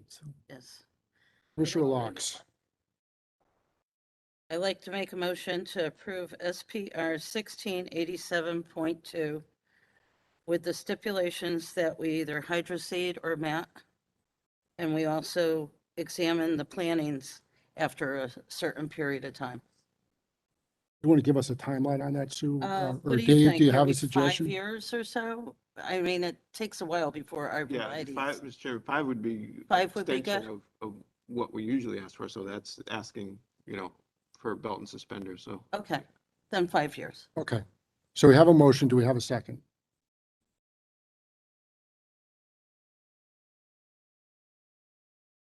Do we have a second on that motion? We don't have a second on that motion. Is there another motion that a member of the commission would like to make on I'll that? second that motion. Second by Commissioner Wark. Any further discussion from members of the commission on this? Seeing none. Dave, can you I'll- call? I'd like to Oh, discuss. go it a little ahead, bit. Jeff, go I don't know ahead. how Sorry. Everybody's feeling, I couldn't get everybody's leanings on this one. I like the 50-foot buffer. But this gives us a complete blockade. I know we're losing the 30-foot natural buffer, but this will give us an 8-foot high plus arborvitae's on top buffer to shield the neighbors and help with noise. With regular forest and all open space, the noise, the light, everything would get through to the neighbor's house. This provides I think, a nice solid 725-foot long wall, so. Jeff, that's exactly how I felt. I felt that it was, giving the neighbors all opportunity to have it not seen from their houses. And I thought this was the best proposal they've come up with compared to the last one. And I think it would be great to move forward with this. That's where I stand. Yeah. Yep. I'm kind of the mind that we have a 50-foot buffer that's required for a reason. I don't really see why that should vary from space to space in a space like this. I mean, that's a requirement of our regulations, and, our regulations are what their regulations are. If we think that those regulations are wrong, then there's a process for us to go through and make sure that that applies universally throughout the town. But the 50-foot buffer right now is the universal requirement. We have, over recent years, we'll all recall, have had neighbors who have come to us who have had people encroach upon that 50-foot buffer in a residential area that abuts an industrial area, and has created problems for them. And I don't want to, and I'm not saying that Jack, I think Jack is a responsible citizen of the town, but again, our approval goes with the property, and who's to say that 5 years from now, 10 years from now, 50 years from now, someone else comes in who doesn't care. And they're just going to do what they want to do. And I don't want to create that problem for future generations by doing this. So, I mean, that's my position, but. Mr. Chair, your regulation does give the commission to accept different variations to reduce that buffer. So this would fall within that regulation to Okay. allow you to Okay. modify it. My concern is that Commissioner Wallace, go ahead. the wall becomes the line, and that the bucket loaders, everything, they're gonna move right up to that line. They're gonna scoop material off of that line. You're not gonna, that 30 feet of pile is now that much closer to the property line, regardless of what's up. If it's a 12-foot pile, a 20-foot pile, it doesn't matter. The machine itself is 30 feet closer to that property line, Right. the Yeah. working zone. So. Well, if I could just say one quick thing. So again, 50 feet, what we're asking is from here to that wall. So if I put a tree there, shrub brush that was currently there, you're going to see straight through that. By me building a wall and then an arborvitae being above it, we are above this ceiling height, and you can no longer see our operation. The noise will be deflected from the arborvitaes and that wall. So what you guys are saying right now, it sounds like, is that there's some people that have concerns about the noise and being able to see things. I can say that, again, we've taken down trees on ours, and there's huge canopies in the scrub brush. I actually have photos of the winter time. We could see easily 100 feet into that property. So during the winter time, when all the little scrub brush is gone, you could easily see 100 feet into that property. So to say that somebody's going to build a house within 100 feet of that property line is going to be very likely. And when that happens, you're not going to have years of time for the vegetation to grow. to get to that point. You're gonna see straight through it. You're gonna have a 1,050 horsepower grinder back there grinding. Okay, we bought this property to be able to do what we're doing here. And I'm telling you that by building an 8-foot wall, it's going to isolate the noise and the visual impairments on that lot. So my only concern is, again, it's coming in front of you guys. You guys have the right to do this. And this is going to protect our neighboring lot. You know, everything that I've ever done in this town, it's been about the community and protecting people. So we're nobody getting could ever to say speech that here. what I'm presenting here is Hey, going to Hey, hurt that Jack, property. let's keep it on the application. And I'm not even sure, and I'll look to Jeremy, whether it's appropriate for you to be speaking after a motion's I been made apologize. or not. And I'm not, and look, I get you, you're a good guy. You're a responsible citizen. And as I said, That's for the this neighboring property. change goes with the property. So if you were to sell this property down the road sometime, or someone inherited it, or whatever the change of ownership might be, this stays with that. And that next person, or two people down the line, or three people down the line, they may not be as responsible or considerate as you are. So we have to be very careful about what we do and the long-term effects of any application or any change of buffer that we're considering. And as I said, you know, we had an application in here 2 years ago that looked to change a zone, in an industrial zone right on Curtis Street. You know the property, right? And that continues to be a problem. And we're probably going to have that application is going to come back in front of us for that piece of property in the next couple of months. And we're going to look at, what we did. And that was to subdivide the property to allow for smaller industrial lots. But this isn't any decision, or my position is a reflection on you or the applicant. It never technically really is, but what it is just making sure that the use of the property is the best use of what we entail. And Jeremy, I'm just going to ask, is it appropriate for an applicant or anyone else, once a motion's in front of the board, for them to feed into that motion? I know, for example, that alternates are no longer allowed to talk once a motion is made if they're not seated. And I'm just wondering if an applicant has that opportunity to come in and sort of debate us on it. Mr. Chair, you should probably leave it to just commissioners that are seated Yeah. once a motion is made and on the table. So, Understood. yeah, I'm just trying to make sure we maintain some composure up here, but I appreciate your position. Commissioner Gwark. Mr. Chair, is there any language that would ease some of your concerns? I know the application says reducing a portion of the landscape buffer from 50 feet to 20 feet. Now, is there any language that you would prefer seeing in there saying it maintained an 8-foot wall with the arborvitaes or any of that stuff, or any commission members at that point? Yeah. Instead of just saying from 50 to 20, I see your point, 10 years down the line. If it's in the books that it's just, it's a 20-foot buffer, then if somebody wants to tear down that wall and now they just have nothing and a 20-foot buffer, then I'm wondering if there's some language that we should add to our motion. Well, I mean, I'll open it up to other commission members to comment. I mean, I think I kind of stated my position is that the 50-foot buffer is one that we should maintain, but Commissioner Santago? I think Sue makes a very valid argument in regards to this proposal. I think the proposal is certainly better than the last one that went from 10. And so I think it's probably the best from their perspective. My issue, though, is kind of centered around what you said, Mr. Chair, and I still go back to how we got here. We got here because the 50-foot was infringed upon. And so now, how can it be made better? One option is to go back to 50 feet. Clean up what you did and go back to 50 feet and have a nice day.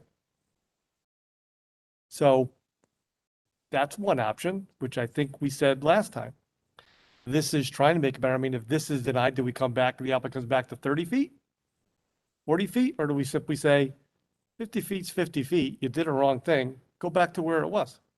Because the property owners on the other side are indeed impacted by that. So I'm kind of on the same lines as you, along with, I think this proposal is a good proposal based upon the applicant's perspective, but in the grand scheme of things, I don't think we got here in a good way. And so therefore, I'm more inclined to say, no, go back to 50. That's kind of where I was. I was kind of I don't know if that's the thought process you got to. But I was, that's kind of where I was. I think Jeff's question is one of, is there Is there somewhere in is between? there somewhere in between? Is there some compromise or some number out there? I mean, because you were here a couple months ago, Jack, with I think a 10 or 15 foot, Yeah. and now we've gone to 20 feet. And rather than have you continually trying to find that magic number, I think Jeff's question is a valid one. Is there a number out there, that we all would feel comfortable with? Well, that wasn't exactly my point. I don't want to be the board of compromising. Basically, us dictating what they should do on their property. I don't think that's our position. We should vote on what's in front of us. I just wanted to see if there's a more firm language saying they need to keep this buffer as proposed with the arborvitae's and the wall and the slope and all that stuff, the mat, intact and maintained for a period of years, or that's where I was going with it. I know we have the arborvitae's for 5 years, but I'm wondering if it can be, Commissioner Volpe, yep, go ahead. apologies, I was looking at Commissioner Gord. I wonder if that language, because I do agree and I hear what my fellow commissioners are saying. I do think that this has now, we've talked about it. It's come before us. I do think the wall is a good way, as Sue mentioned, as Commissioner Locke mentioned before, to ensure that there is more privacy on this property. But I also hear Commissioner Wolowski in that, how close could that actually be? So I agree with Commissioner Gork that firming up our language on this issue would ensure that we are making a decision that lasts for this property and the protection of the future property owners in the residential zone. Mr. Chairman? Commissioner Salka. My only comment on this is, to Commissioner Gore, comment is that I don't think we should be necessarily negotiating and talking about changing our regulations at a meeting like this. This is something that needs to be thought through. Looking at this particular application perhaps as a guidepost, but I don't think we should be talking about modifying our regulations here at a meeting like this. This is not the appropriate forum for it. So with that said, I kind of agree with where you're at. 50 feet is 50 feet. If 3 months from now, we want to look at our regulations and perhaps, to Commissioner Gork, change the language, then we should do that, but not at a meeting like this. This is sort of give and take, and that's not in the way you change regulations in my mind. Okay. Any further discussion from the commission members? So we have a motion in front of us to approve the application. It's made and seconded. Seeing no further discussion. I just had a Jeff quick question for Gork Dave. as a Is there, comment. can we stipulate a maintenance period beyond just the arborvitae trees? Well, through the chair, the site plan is the plan of record, and what's shown on it has to be maintained the way it is. Okay. In terms of buffers or structures or what have you, unless they modify the site plan. It's the And plan I of think, record. I think Sue's motion, Jeff, provided Okay, for I like a just wanted to 5-year Be sure. timeline that Yes, it would be exactly. checked in on and made sure that it was being I maintained. just didn't, if it sold in 2 years and then somebody decided to tear down half the wall, then.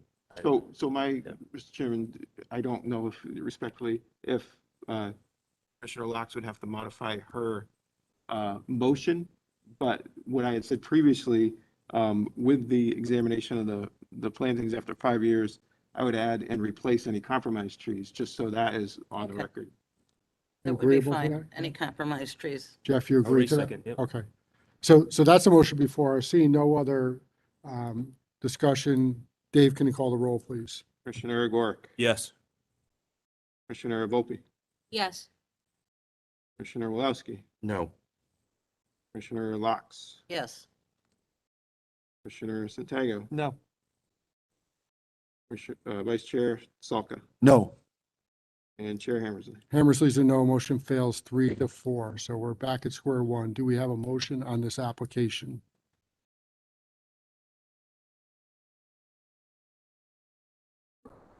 We don't need, it's basically denied at that point. Denied. Yeah, right. what kind of a motion? Do you have to have a motion to that? Motion didn't. Okay, They're back to 50 feet. all right, I'm fine with Right. that. Yeah, right. Yeah, okay. I thought we had to have a motion to deny. Nah. We did, well, no. Okay, It so, was denied. so as I stated earlier, we're going to take we'll call it a 10-minute break now. give everyone a chance to run to the restroom before we take up the remaining items on our agenda. So we'll be back here at 8:35. One meeting is pretty riveting. Oh my goodness. I don't So now that plan has to be. It's hot in here. It's well, that's why I wore a jacket, because I Stopped in here. it's hot.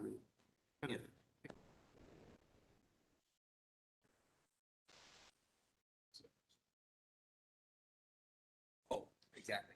Oh, yeah, you could do a light proof fence in, you know, See like a Chuck as E. opposed to. Oh, yeah. With the carpet. Oh, yeah, I mean, you said it 3 times.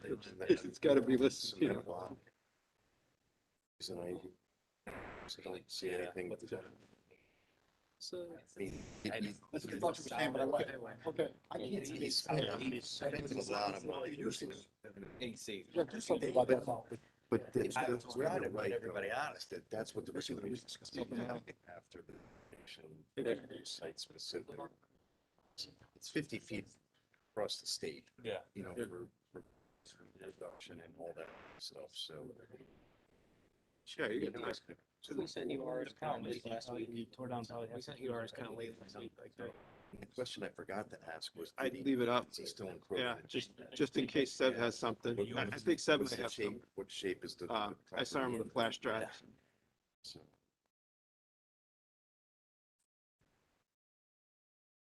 You go in there with machines and you just start doing it. Back where you want. This thing. Sometimes you see the Yeah, like storage the area. deep, Trying to Yeah, cool it out. they're, yeah, like an operation where they're having mulch. Yeah, I was wondering if People wear a Yeah. jacket, Yeah. because it's always cold in here. I don't know. I don't know about you guys. yeah, because it's all It's going. Oh, it's good. And that's why I didn't like the 12-foot high, because you know some of it's gonna go over the top. Different approach. Even when they're digging, but not more when they're digging, when they're piling it. Like the idea of just being, It's it would have several different types of trees. I don't believe it was a 6 foot. It's gonna support the construction. I didn't think so. Yeah, there's things of trees. I don't want. for, but if they were using it. The thing is, I'm just gonna read certain sections. Regulations, Right out of you the- got right out of there. So Yeah, my he's the attorney, attorney. but again, Oh, they will be anyway. Yeah. At least for the Yeah, record. especially for this way and that way. Yeah. Maybe the state. Really, it's all. Right, because you could get. thinking about this stupid one that I need to get out of my life forever. I think it's a lot, right? you guys get, it's gonna come up front of you and you're gonna know that you The thing that bothers me. make regulations if you want to. So I don't know, that's why. Or is this something in there that says anything that's not municipal is not allowed? But now this is a new 300-page statute that goes into more depth, so. But we isn't there a have couple right of towns that have already voted? To put a moratorium on any decisions. Oh. Doing Certain that, towns that means are they doing don't, that? yeah, that Okay. means they don't allow it That would until be they the, can that would be revisit it. a good approach versus trying to develop quick regulations versus put a moratorium. 'Cause once the horse is out of the barn. This book board is just too hard for me. Susan, it's too hard. Yeah. Yeah, but it doesn't have a dictator up front like you. Oh. At the council. We have a nice guy, you know, he. I know. Much more,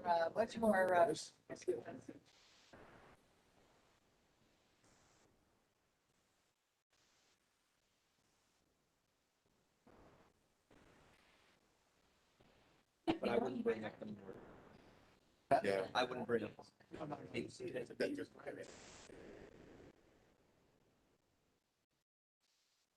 Does make sense for the B.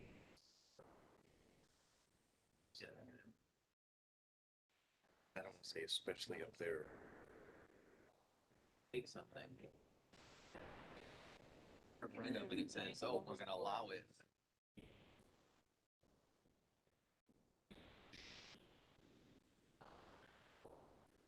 Everybody else is saying it's separate. So, that's, it's complex. I is mine like this? Is yours like this? No. You paid a guy? See how everybody else does, yeah. I know. It's nice out there though. And we still have. Did you mess with it? What? Did you, I can't mess with those because my dad put the fear of God in me. I don't touch the No, thermostat. I'd sit down. I put the air on, exactly Goodness. 75. So. Said about the thermostat when I was young. Say it. Yeah. I already feel No, I maybe more people to show up. don't. Oh, please, I have something. Just want to be, Meat locker in here. Yeah. Yeah. you know? Kill me. Yours don't go this late. Every morning.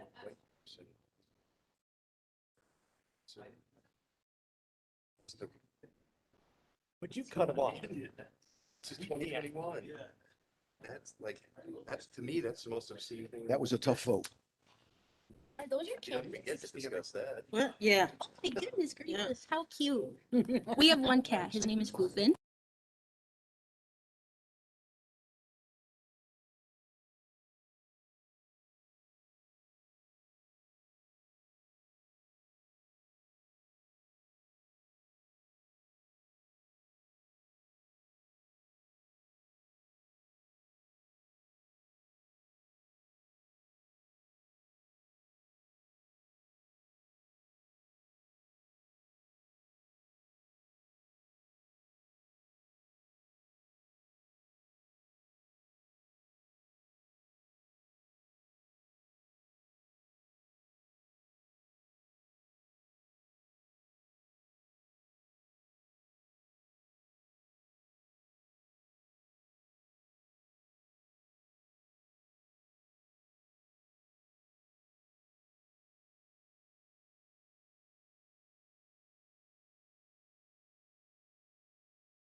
You all set? Yeah.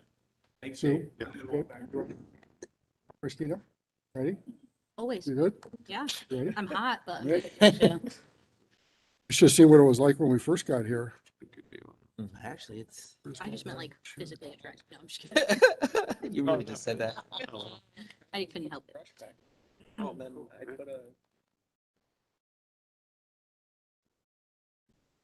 are you looking for? Trying to get documents up, but they're not. These documents? Everybody back? Yeah, I'm all set. Go ahead. Okay, let's call the meeting back to order. And we'll move on to item H on the agenda. 8H, proposed zone text amendment to amend section 3-08 Housing Opportunity District, zone amendment 608. This was tabled from our last meeting. Just to recap on what we said at the last meeting, we had our council, Attorney Smith and Jeremy, provide members of the commission with three different options on these next three parts of our agenda.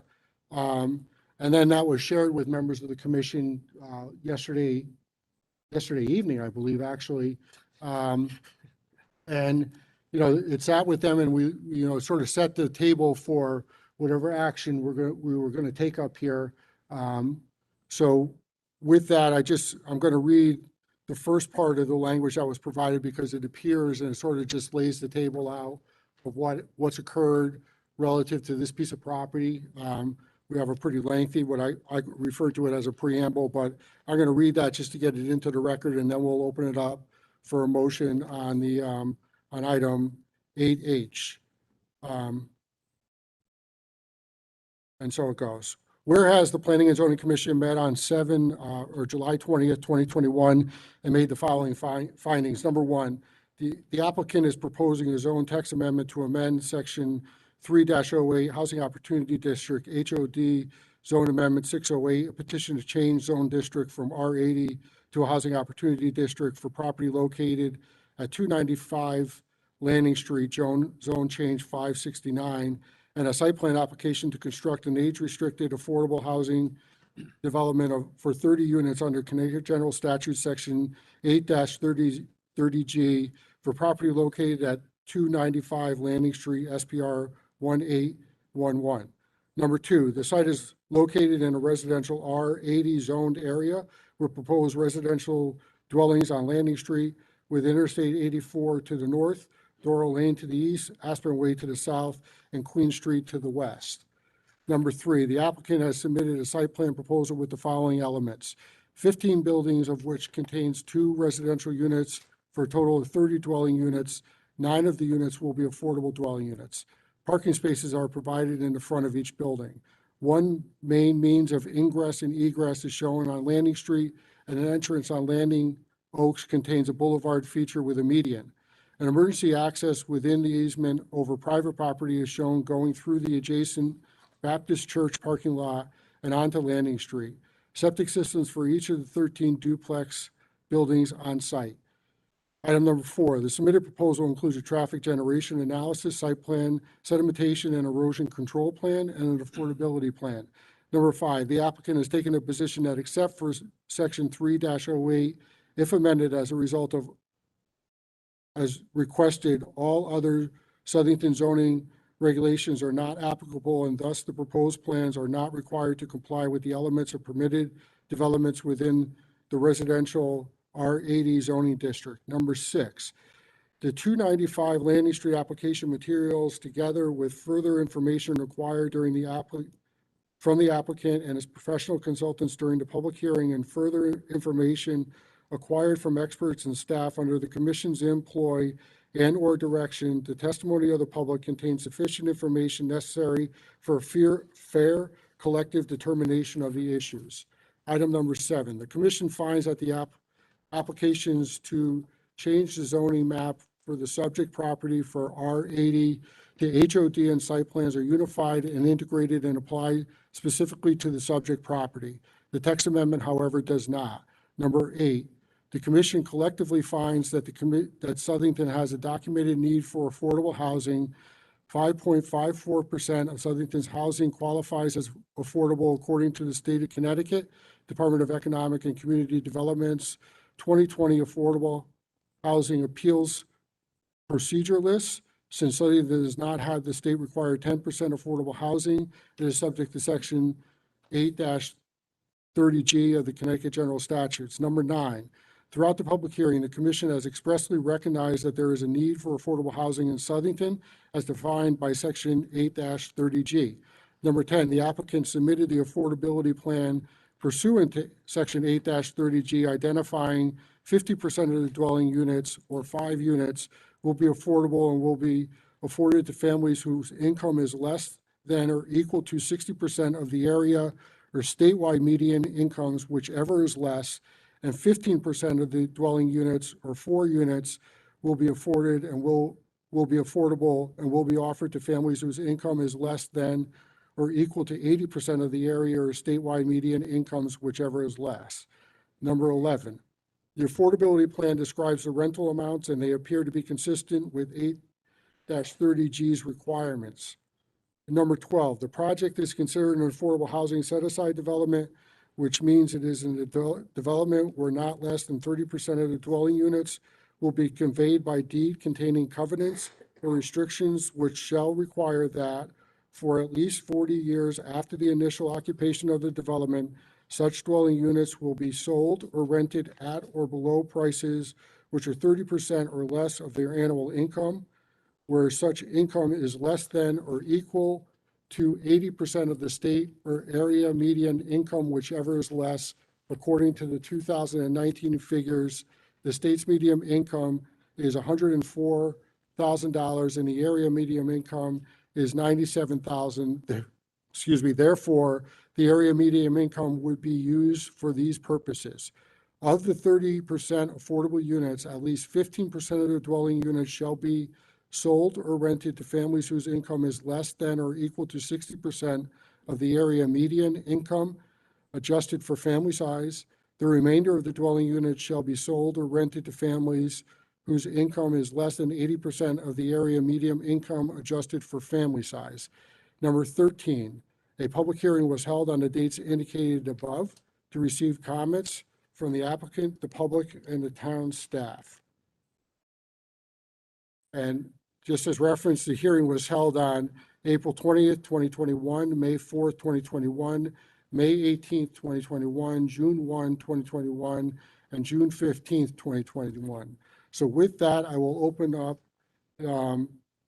agenda item 8H for discussion and a motion. Mr. Chairman, therefore, I let it resolve that the proposed modification that would only require one means of egress and ingress to and from the site of the HOD property, a district property for vehicle traffic, is inadequate and unsafe, both from a public safety and for a fire suppression, especially for a 55 and older age-restricted community. The requested amendment for the HOD zone to allow development of 10 acres or more in the HOD zone with only one means of access is neither appropriate nor acceptable. The proposed modifications will allow private septic systems as developed for 10 acres or more is not supported by the record, and the necessity for it to be allowed in the HOD zone has not been justified.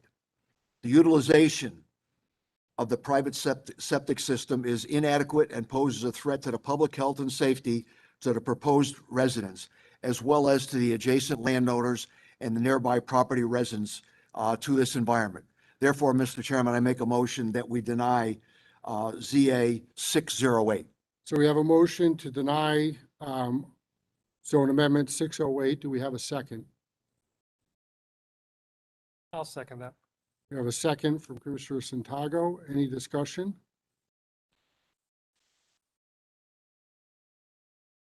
Any discussion? I think first, I'd like to thank council for all your work on that and giving us options to do for this. I know it's incredibly difficult to do that, and I certainly appreciate both your guidance through all of this. So just an appreciation for all that you do. This was not certainly a simple thing to go through, and as certainly, we heard a lot of testimony and all that, so for both of you to add clarity for us is certainly appreciated. Thanks, Peter. Commissioner Ward? I'd just like to, since this is a general, our discussion of this, talking about the ingress and egress and then the septic systems. What specifically about the septic systems did not seem to fit?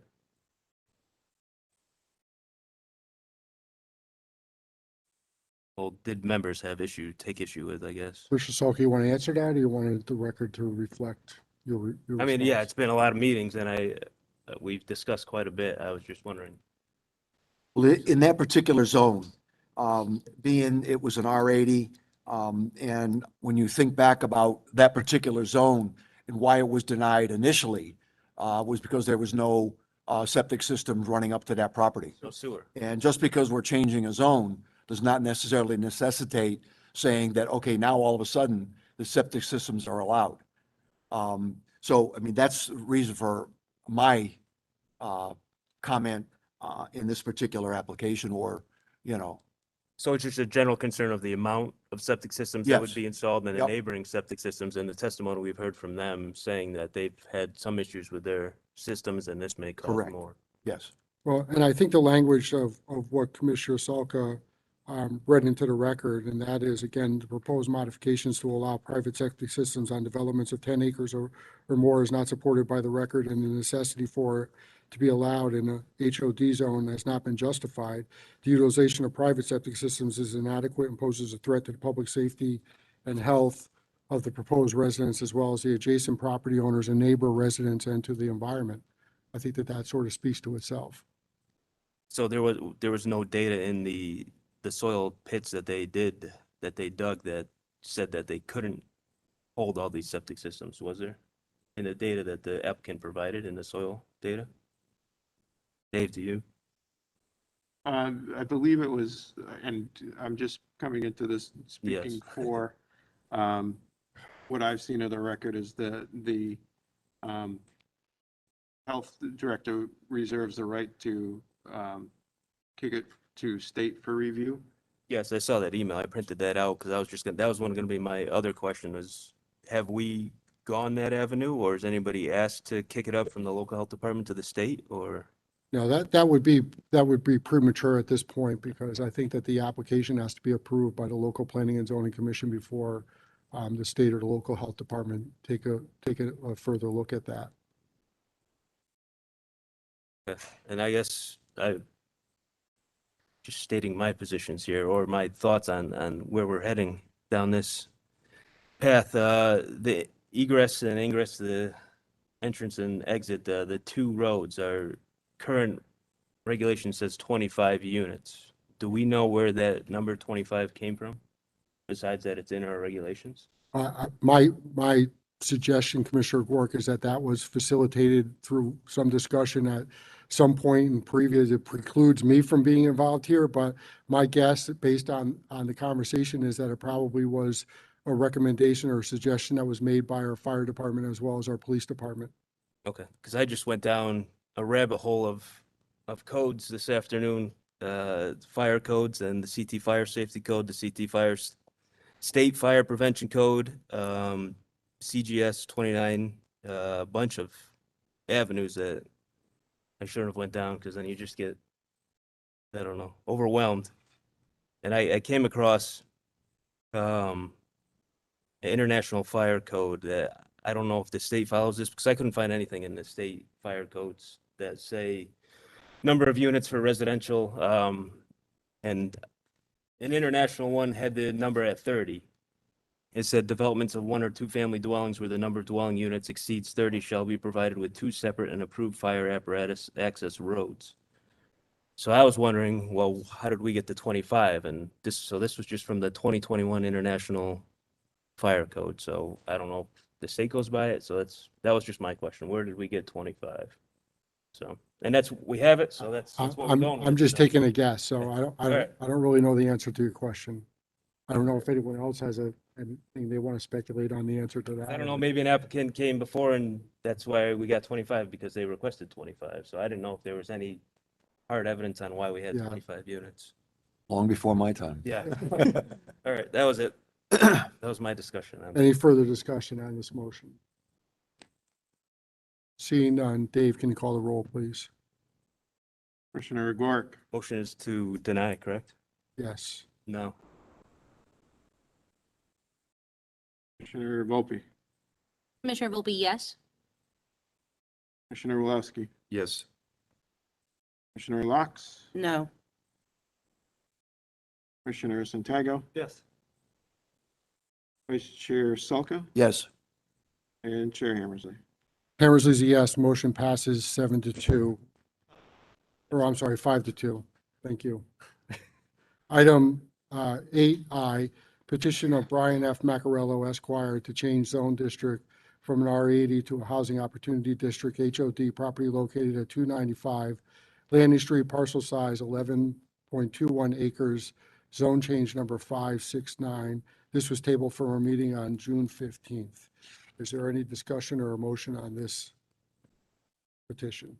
Mr. Chairman, based on the public health and safety reasons cited in denying ZA 608, the requested change for R80 to the HOD zone must be denied because the parcel is less than 30 acres.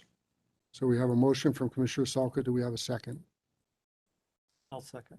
Commissioner Santiago with a second. Any discussion from members of the commission on this? Seeing none, Dave, can you call the roll, please? Commissioner Rourke, What was the motion again, sir? I was, to deny the Yes. zone change. motion, yes. Commissioner Volpe, Commissioner Volpe, yes. Commissioner Wulowski, Yes. Commissioner Locks, yes, Commissioner Santiago, Yes. Vice Chair Salka, Yes. Chair Hammersley. Hammersley's a yes. Motion passes 7-0. Moving on to item 8J, site plan application of Frank and Mary Fregola to construct an age-restricted affordable housing development for 30 units under Connecticut General Statute, Section 8-30G, property located at 295 Landing Street. This is special permit application number 1811, tabled from June 15th. Do we have any discussion or a motion from members of the commission? I'd like to ask a question first Sure, Santiago, go ahead. to council. So Attorney Smith, you had educated us on procedure regarding an 830G application in regards to if a site plan is modified or denied or something is amiss to that, and the applicant can still come back within X period of time with changes or other. Can you go over that one more time, please? Yes, Brian Smith, Special Counsel to the Southington Planning and Zoning Commission. The Affordable Housing Statute 830G, which we're referencing, specifically provides, I believe it's in section H, that if the commission either modifies or denies an application or any application of affordable housing, the applicant has two choices. If they don't like the conditions of approval or they don't like the denial, they can either go within the normal statutory time period of 15 days after notice to the Superior Court, or within that same time period, they can come back to the commission if they believe they have guidance from the commission about their concerns and resubmit an application, modified application to the commission. Commission has 45, or used to at least before COVID, I don't know what it is now, but used to have 45 days within which to act on that resubmission. That's allowed for all affordable housing. Gotcha. Okay, thank you for that clarification. So before we get a motion on this, I just want to read into the record a couple items. One, relative to fire safety findings. Based upon the evidence and testimony presented to it, the commission finds that there is a substantial public interest in the preservation of life and property by minimizing the threat from fire and similar catastrophes. B, the commission further finds that the need to protect the lives and property of the residents of the town of Southington and the requirement to provide adequate means to accomplish such need clearly outweighs the need for affordable housing. with limited means of ingress and egress. Should the main entrance be obstructed, it would be difficult to take too much time for effective fire department response, especially for an over 50 or older restricted community. Public safety findings, the record contains substantial evidence that the specific location of the affordable housing development and the density could have a catastrophic adverse impact on the vehicular traffic and pedestrians in the development and the surrounding area. The risk of increased traffic, especially in consideration of the significant existing adverse traffic conditions at the intersection of Queen Street and Landing Road, I think it's street, associated with the proposed density would far surpass the limit value of the affordable housing. B, the proposed private septic system design is inadequate and poses a threat to the public health and safety of the proposed residents and to the adjacent landowners and neighboring residents. And C, the secondary emergency access through the adjacent Baptist church parking lot was offered as a theoretical alternative, as no independent, credible, or evidence or testimony was offered to indicate that the Baptist church had agreed to such an arrangement. Moreover, based on the sketch presented to the commission by the applicant, the emergency access route between two of the buildings is too narrow and unsafe. Do we have any further discussion on item 8J, and do we have a motion on that item? Mr. Chairman, I'll make a motion to deny site plan SPR 1811. We have a motion from Commissioner Salka. Do we have a second? I'll second. Commissioner Santago with a second. Is there any further discussion? Seeing none, Dave, can you call the roll, please? Commissioner Gorick, Yes. Commissioner Volpe, Yes. Commissioner Wodowski, Yes. Commissioner Locke, Yes. Commissioner Santago, Yes. Vice Chair Salka, Yes. Chair Hammersley. Hammersley's a yes. Motion passes 7-0. Moving on to item 8K, request for the release of a 16,000 public improvement bond, AutoZone 1776 Meriden Waterbury Turnpike. This was special permit application number 1793. Dave, do we have anything you want to add to this? I believe all the requested bond releases are ready for action. We do have a memo from Jim Capone that says exactly what you just said. So that's part of the record. So thanks, Dave. Is there any discussion on this? Mr. Chairman, I'll make a motion to approve SPR 1793. We have a motion from Commissioner Salka. Do we have a second? Second. Wodowski with a second. Get you next time, Sue. We could just do a voice vote on these, Dave. Yeah, all those in favor? Aye. Any opposed? No, it was. Okay, motion passes. Item 8L, request for release of 8,600 erosion and sediment bond, AutoZone 1776 Meriden Waterbury Turnpike SPR 1793. This looks like a repeat. I'm just gonna say that. Is It's a- that it's the a right different- number, It's a Dave? different number. It's the The same, bond it's the same, amounts are it's the different. same permit Okay. number, yeah. Okay.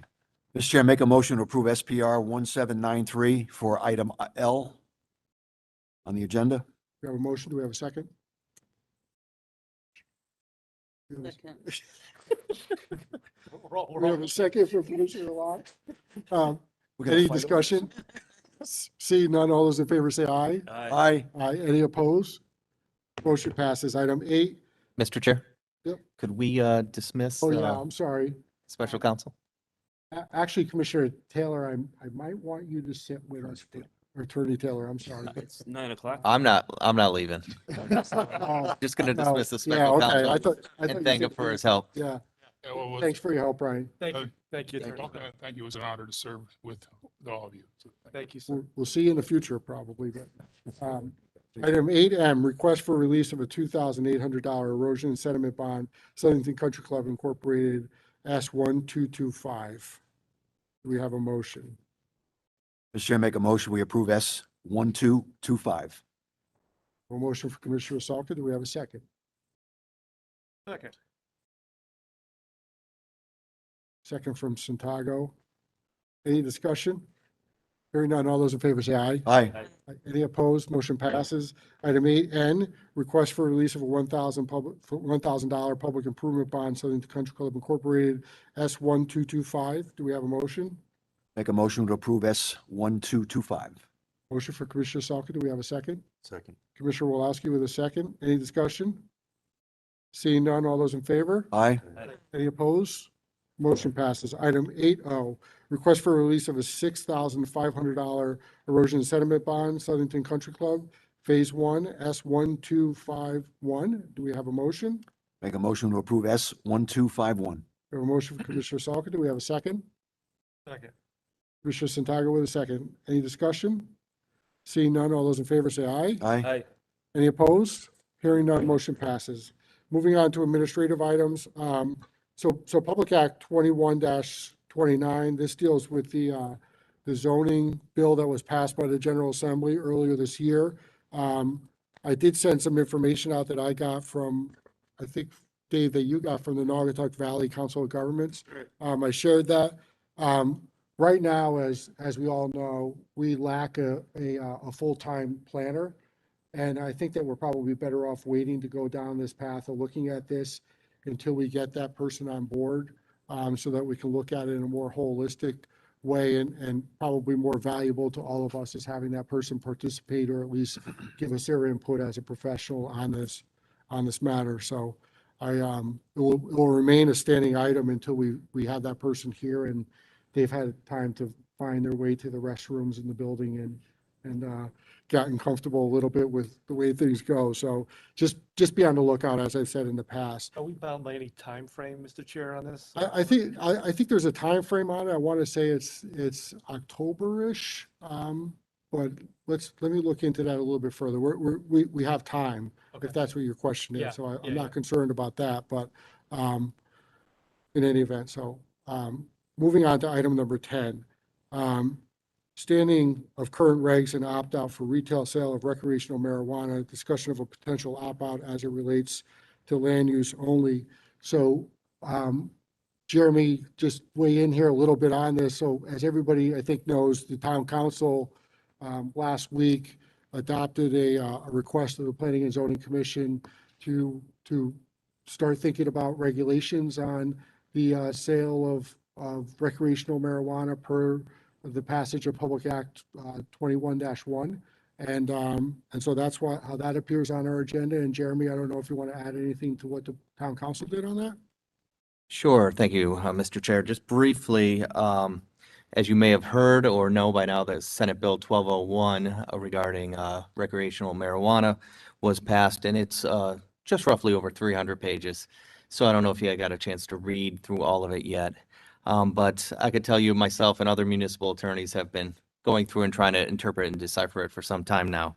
But what I'm going to do for you right now is just cherry pick some of the bill that deals with zoning regulations and what it allows you to do as a board. So I'm going to read right from this bill so that I make sure it's accurate for you. So just bear with me. I'm going to be brief. Go ahead.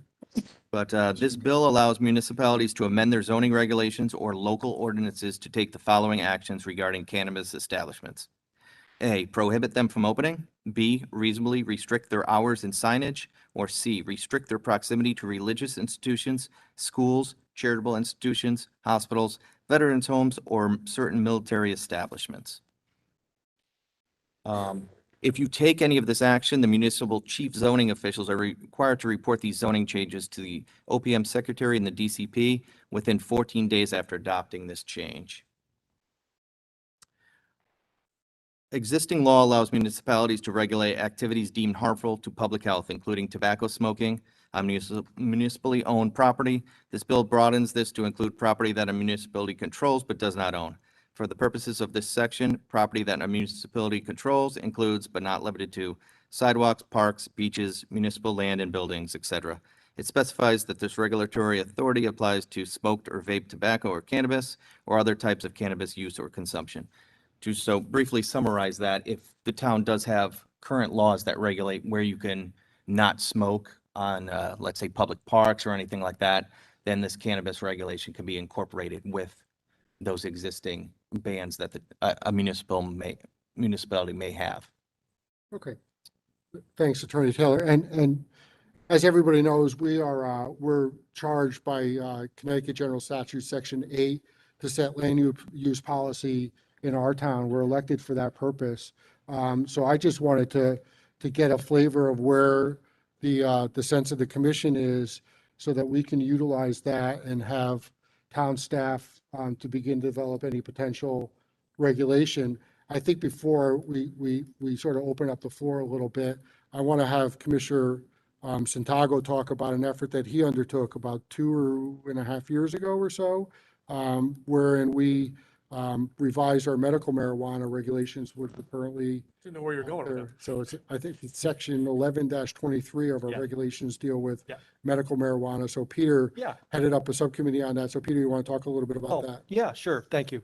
So we had some existing language in our regulations regarding medical marijuana, which I think it was myself, Jen Clock at the time, and I think Kelly Lepard of Steps, and I might have been one more, so my memory isn't helping me. So I apologize if there was somebody else there. And so we looked to be consistent across the board with medical marijuana in regards to the dispensary as well as for producers. And with that, we set what I think is some pretty good guidance in regards to separation. Some of the things that, Jeremy, you were talking about in terms of can it be near certain things? Because what we have found was the language was inconsistent across both a medical marijuana dispensary and a producer. And so we look to make that language consistent across the board and firm up where such a facility could go. Also I believe at that time, we had said that the medical marijuana, and we had as those of us who were here, I thought we had some very compelling testimony from people who benefit from it. And we heard what I thought was probably one of the best applications that I've seen in all my time here when we approved the medical marijuana dispensary over on Nata Road. If anybody wants to judge how to come before us and present, get a copy of that because that applicant was fantastic. And I think Bob, you were here. I thought they did a great job. But with that, I think we had also said that a medical marijuana facility should remain as such and not be recreational. And I think because it was seen as a pharmacy, it was seen as a medical establishment. And in hearing how it is operated as such and hearing the very compelling testimony from people who benefit from that, I think we held to that. And I certainly will not want to see it change. And I think, Jeremy, in the law, if I'm not mistaken, I think the law that was passed would provide for a hybrid approach, if I'm not mistaken. And from my standpoint, we could verify that, certainly. From my standpoint, I don't think I personally would want that to happen because I personally would want a medical facility to stay as such, mainly out of deference to the people who are going there seeking treatment. And so for me, I would want to keep that language that we have there. I also think since we're talking about direction for staff, I think, and Jeremy, you had talked to us about like use or whatever, where things could happen and the like. Does it have to be all in one section or can it be throughout? Because as I understand it, if we were to do nothing, something becomes a special permit, it can go wherever a special permit can go. Or can we say the like use is like medical marijuana and we could have language in regards to the separation that's there because it's like that. So I'm curious. So That, I'll let you finish that yeah. in a minute. So when we finished our medical marijuana, we also had pretty deep discussions for those of us that are here that were like, look, we're all in favor of, I don't want to say it was a unanimous vote, but it was pretty darn close. So I don't know if it was 7-1 or 7-0. I forget how that was, Sue, but my memory serves those, but it was pretty close. We had said we had zero issue with the medical thing after hearing very compelling testimony from people who benefit from it. And indeed, I think steps even came in approval for what we had set aside at the final thing. They were with that. But we also said that we weren't in favor of recreational, that we were indeed. So we had a lot of discussions we may be having in the coming days, kind of already during that discussion here, saying, you know what? Medicals is actually fine. And there was a lot of people saying, don't do it. But in hearing the testimony of people with MS or in extreme pain, I just remember one young man who had a back thing who's in extreme pain. It was, your heart goes out to those folks who benefit from it. And the commission ultimately said, we're doing a disservice to those folks. And it was ultimately approved because it was a pharmacy. But the use of recreational, we had said at the time, we're really not in favor of that. And so we put the language to say at the time, don't confuse the two. So I guess the question in regards to like use and the like, since I brought up the language that we already have in there for medical marijuana, how would that play with us if we're kind of talking about language? The bill says, which is very interesting, that if you do not make any regulations or decide not to act on this, then you'd have to take any permit or any application, excuse me, that's submitted and consider as anything that you would for a like use. And that's the keyword, like use.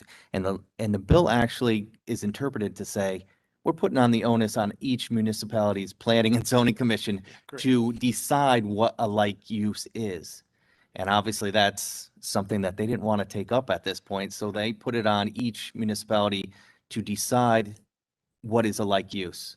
Whether it's, do you treat this like an alcohol, a liquor establishment? What do you treat it as? So that's something that you guys are going to be tasked with. And that Try to interpret. decision has to be consistent if there's more than one, right? I would say, One would think. I would say so. So based on the current law, when could someone come into us and say, I want to open a recreational marijuana place? Is it like, could someone walk into Dave's office tomorrow? I don't have the date, but I believe it's not until, I don't want to misspeak on this, Next but it's spring. not currently right now. Yeah. So it's not, because the reason I ask is some municipalities, and I'll stop talking and let everybody else talk. Some municipalities have said we should have a moratorium until X period of time to figure things out. And I wondered if that was to firm up their language. And I thought it would be something because they didn't want somebody to walk into the office tomorrow without them knowing fully how to cover that. So I don't know what your view on that particular thing is, because I think Thomas did that. I thought Waterbury was talking about moratorium type things to give them time to do other stuff. Correct. That's something that you can wait until you act on. Right now, you're just having the discussions on what you want to do. Obviously, we're waiting that the town, I believe there's an effort to have a referendum Sure. go on right now. Right. So a lot of towns are just doing the wait and see approach. So Term, I guess, buy you anything? If the date is next year, take sake argument, the date's next year, does a moratorium buy you something because they can't come till next year? Or what does that do, officially? Does it stop everything and just everybody take a breath? Or legally, what does that do? basically, it gives you a little more time to kick the can down the road. But I would definitely want to talk to some other municipal attorneys that actually have done that and see what their intent was behind it. Okay. All right, I'm done talking. Mr. Chairman, just, Commissioner Salker, go ahead. if we look at our current regulations to what Pete was talking about, on 1123, Section A, or I guess, yeah, Section A, it says further, this section shall not permit any retail and/or wholesale marijuana products not considered to be medical marijuana as regulated under Chapter 420F. And I'm just wondering how strong that is, because to your point, my concern is what happened with VIP. We had VIP, there was a groundswell of people that were against the VIP application that came in.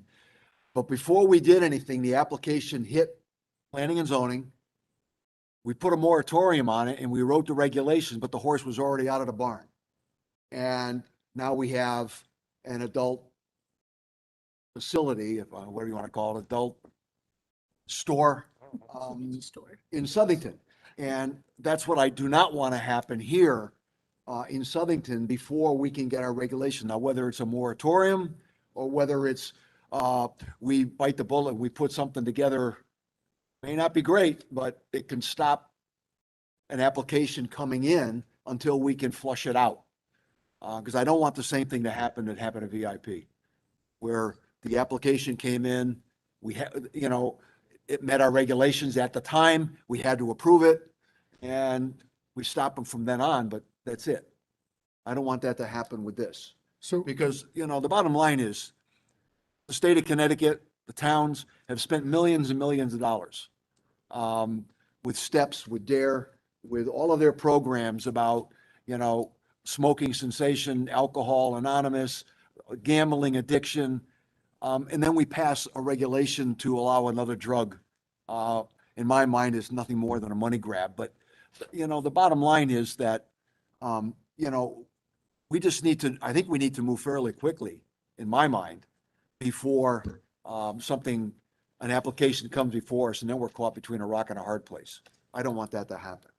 Mr. Chair, I have some comments as well.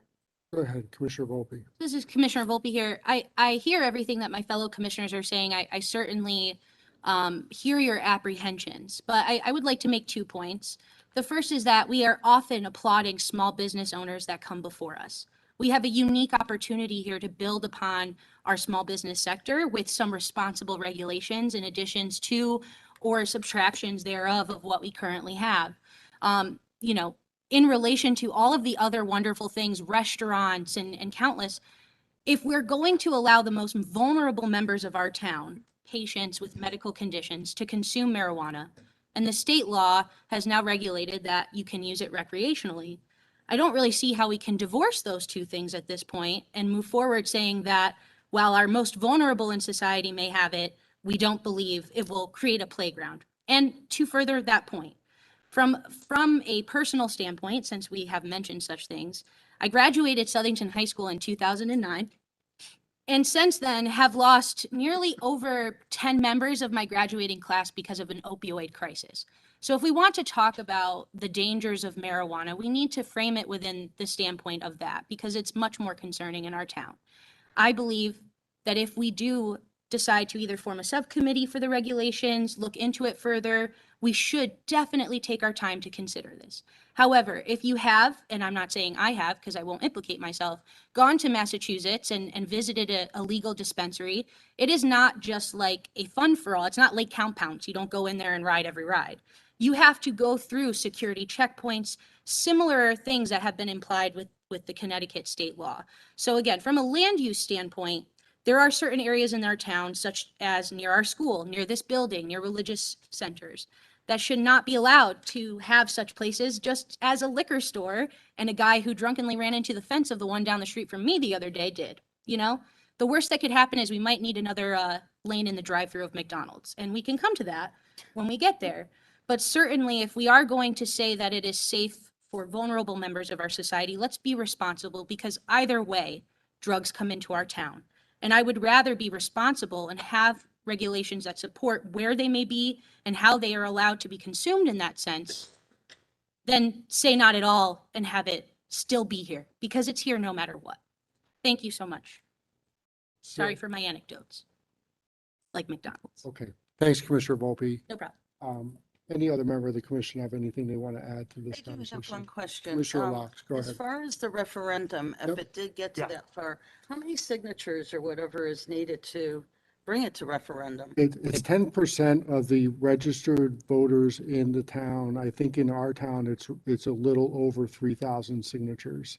Okay, I want, you know, for some reason, 3,200 sticks in my head, but don't quote me on that number, but that's a ballpark And the of way what. Yeah, I it's see- about 3,100 and change. Yeah, It's 10% of the registered and they voters. have, I they have see a 50, certain group out there, they're gonna get that. okay. And they have 60 days, just to clarify that, so they have 60 days prior to the election, or prior to the election, which is November 6th or whatever it is, Okay. to submit that to the town clerk to be verified, and then assuming that that's all those those requirements are met, then it must appear as a referendum on the ballot. Okay. And just to clarify, it was asked by the town council, actually by the town clerk, if they can get it in a little bit before that because all of those signatures need to be verified. So, Right. but I believe, and I would have to look back at the notes, but I believe they said maybe a week before that 60 days or a week and a half. And it has to be voters, right? It has to be registered voters. Is that right? So, oh yeah, you gotta verify. So based on it, so Sue, I think. Sue, would are you you finished or, I'm sorry. Yes, because I somewhat support what Christina has said. I don't think we're going to go and prevent it from being in town. The way people go cross borders, if Meriden allows it to be sold, we're not going to stop it. We need to go and prevent it in areas around schools, the hospitals, every place that is vulnerable to our children, our youth. And in order to go and do this, I think we have to make stricter regulations for that. You all set? Yeah. Okay. So Peter? Jeremy, though, to Sue's point, which is a valid point in regards to referendum. So as I understand it, the referendum, if it happens, takes precedent over anything we would do. So if we say we say one way or the other, say we say, you know what? Everything is fine and we make regulations say, have a nice day. Have it, next to Serafino's. Great. Sorry for Serafino. And the referendum comes in and it says, we don't want it. We have to change our regulations. Or on the other side, if we come in and say, I don't want it at all, and the referendum overwhelmingly says Southington approves it. Take us through those. So I wanted to give both sides of it. Right. Yes and no, that's why I said. So the referendum would take precedent. It's now in the voters' hands. It would go into, as a referendum item on the November 2nd, I believe, election. And whatever is decided there, you would have to go back and revisit your regulations if you made regulations contrary to that. Gotcha. S- So for us then, is it wise for us to have action? Is it wise for us to draft both kinds of language? Meaning, you could draft, like, language to deny is easy. It's like, nope. Language to approve, however, is kind of what the discussion is around in regards to what does like use mean? What does separation mean? What does hours of operation? What does all that mean? Because if we're given direction for anything, then should we give direction on both sides to draft language? Take one side, take action, do nothing? So like where should we go?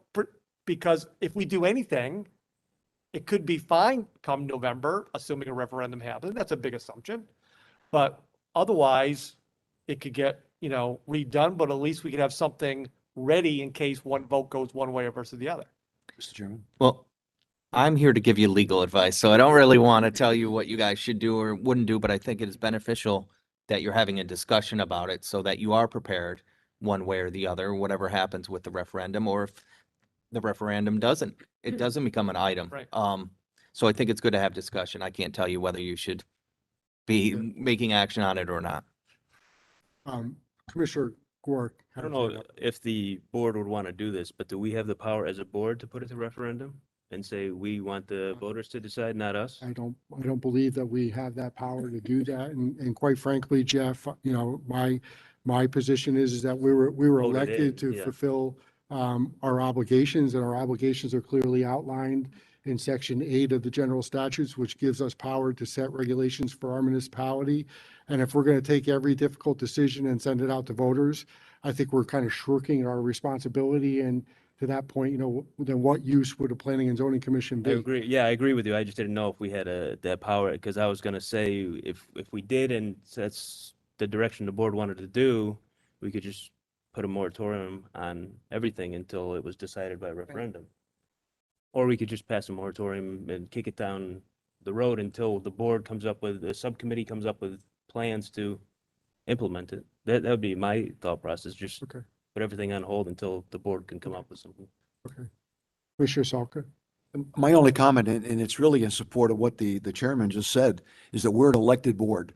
And I think that it's important for an elected board, whether it be the town council or the planning and zoning, is to set an example of what the direction that we feel is critical to the town. We write regulations for the town, for, all the voters and the people living in Southington.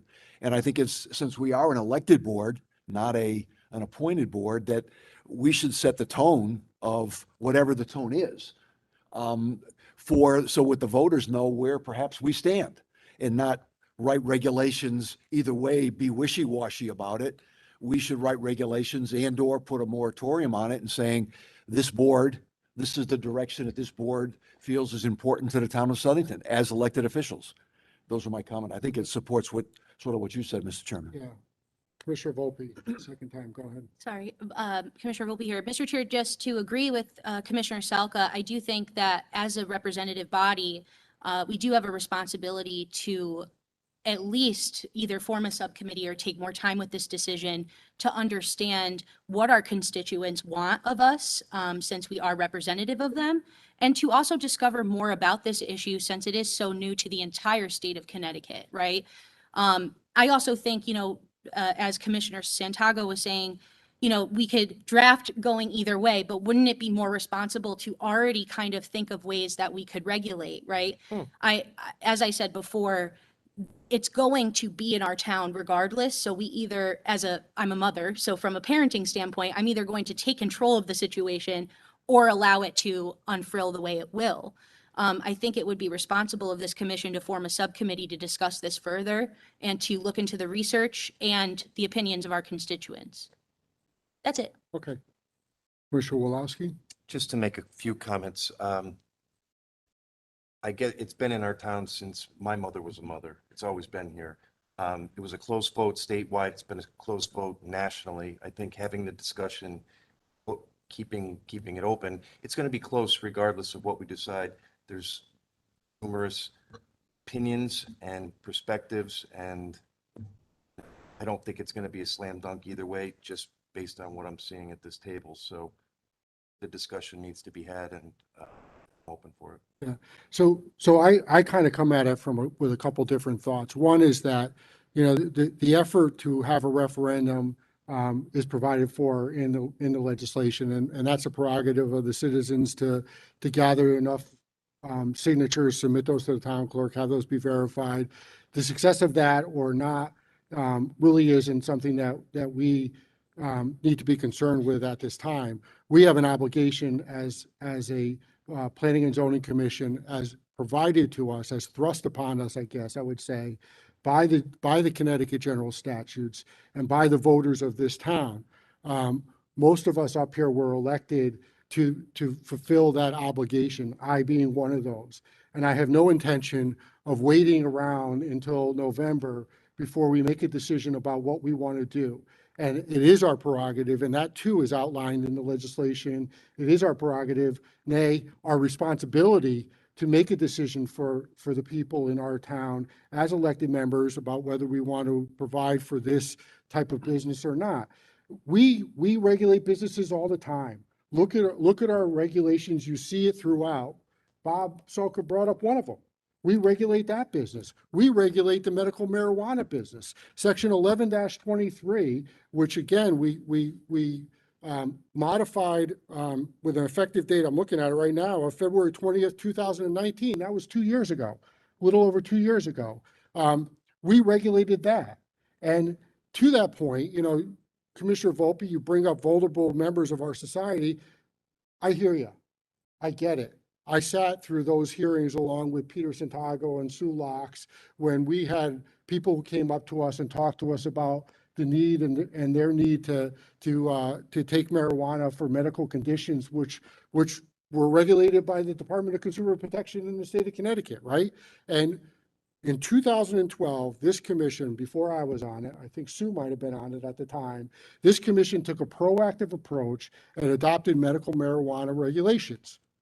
It wasn't even allowed in the state of Connecticut. It wasn't legal in the state of Connecticut. It wasn't legal in any state in the United States at that time.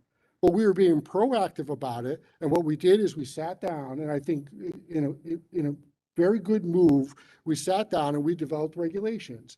In 2018, 2019, we saw 2 applications that came before our commission, heel to toe, one right after the other, that sought to put dispensaries for medical marijuana in our town.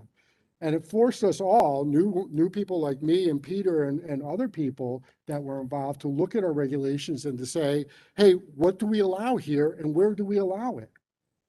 And from that, after those applications were done, we formed a subcommittee to look at our regulations and to come back with recommendations for us to either modify or maybe just not do anything with our regulations at that time.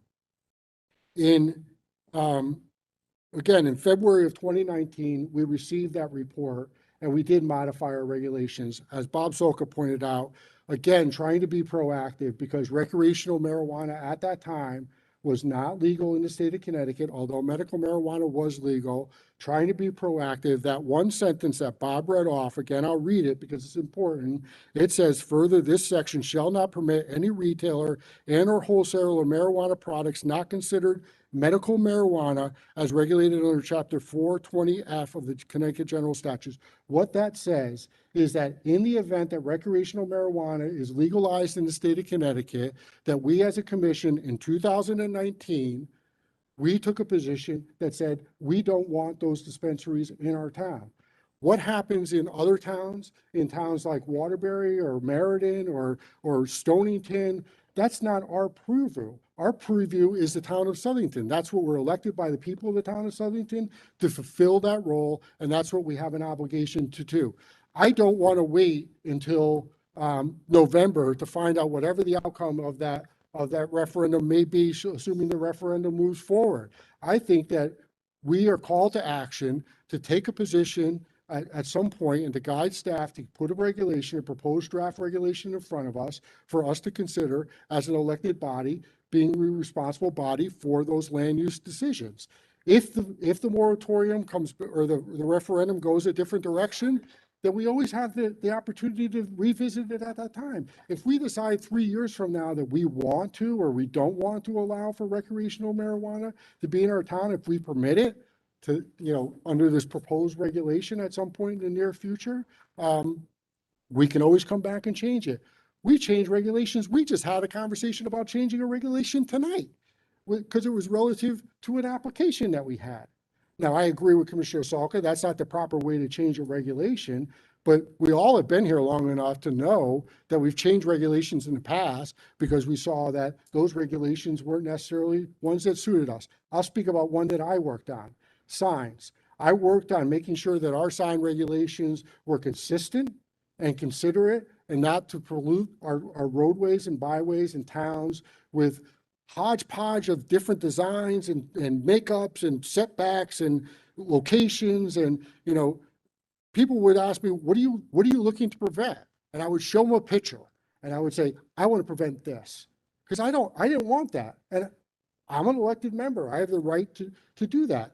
I went and did my work. I presented it in front of this commission. The commission ended up adopting it. You're working on one for food trucks right now. We have other people who are working on ones to revise our regulations, just wholesale wise. We get applications. I think we have an application coming before us to make another zone change. Christina, 2 meetings ago, we had a zone change on a zone change that we did 2 years ago to change it back to the zone that we changed it from. And what did we do? We didn't form a subcommittee and go out and look at it. We didn't do any of that. What we did is we took action based on, our responsibilities as elected members. Each of us 7 members of this commission, each of us had a single vote and we decided what we wanted to do. And what we ended up doing was changing that back from a decision that we had made 2 years prior. And you sat there and you said, Commissioner Volpe, you said to all of us, I saw this coming and I'm glad that it's before us again and we took action. I don't think we need to wait But I think that we need to give staff some direction in terms of whether we're supporting, as a group, whether we support the sale of recreational marijuana in our town, or whether we don't support that.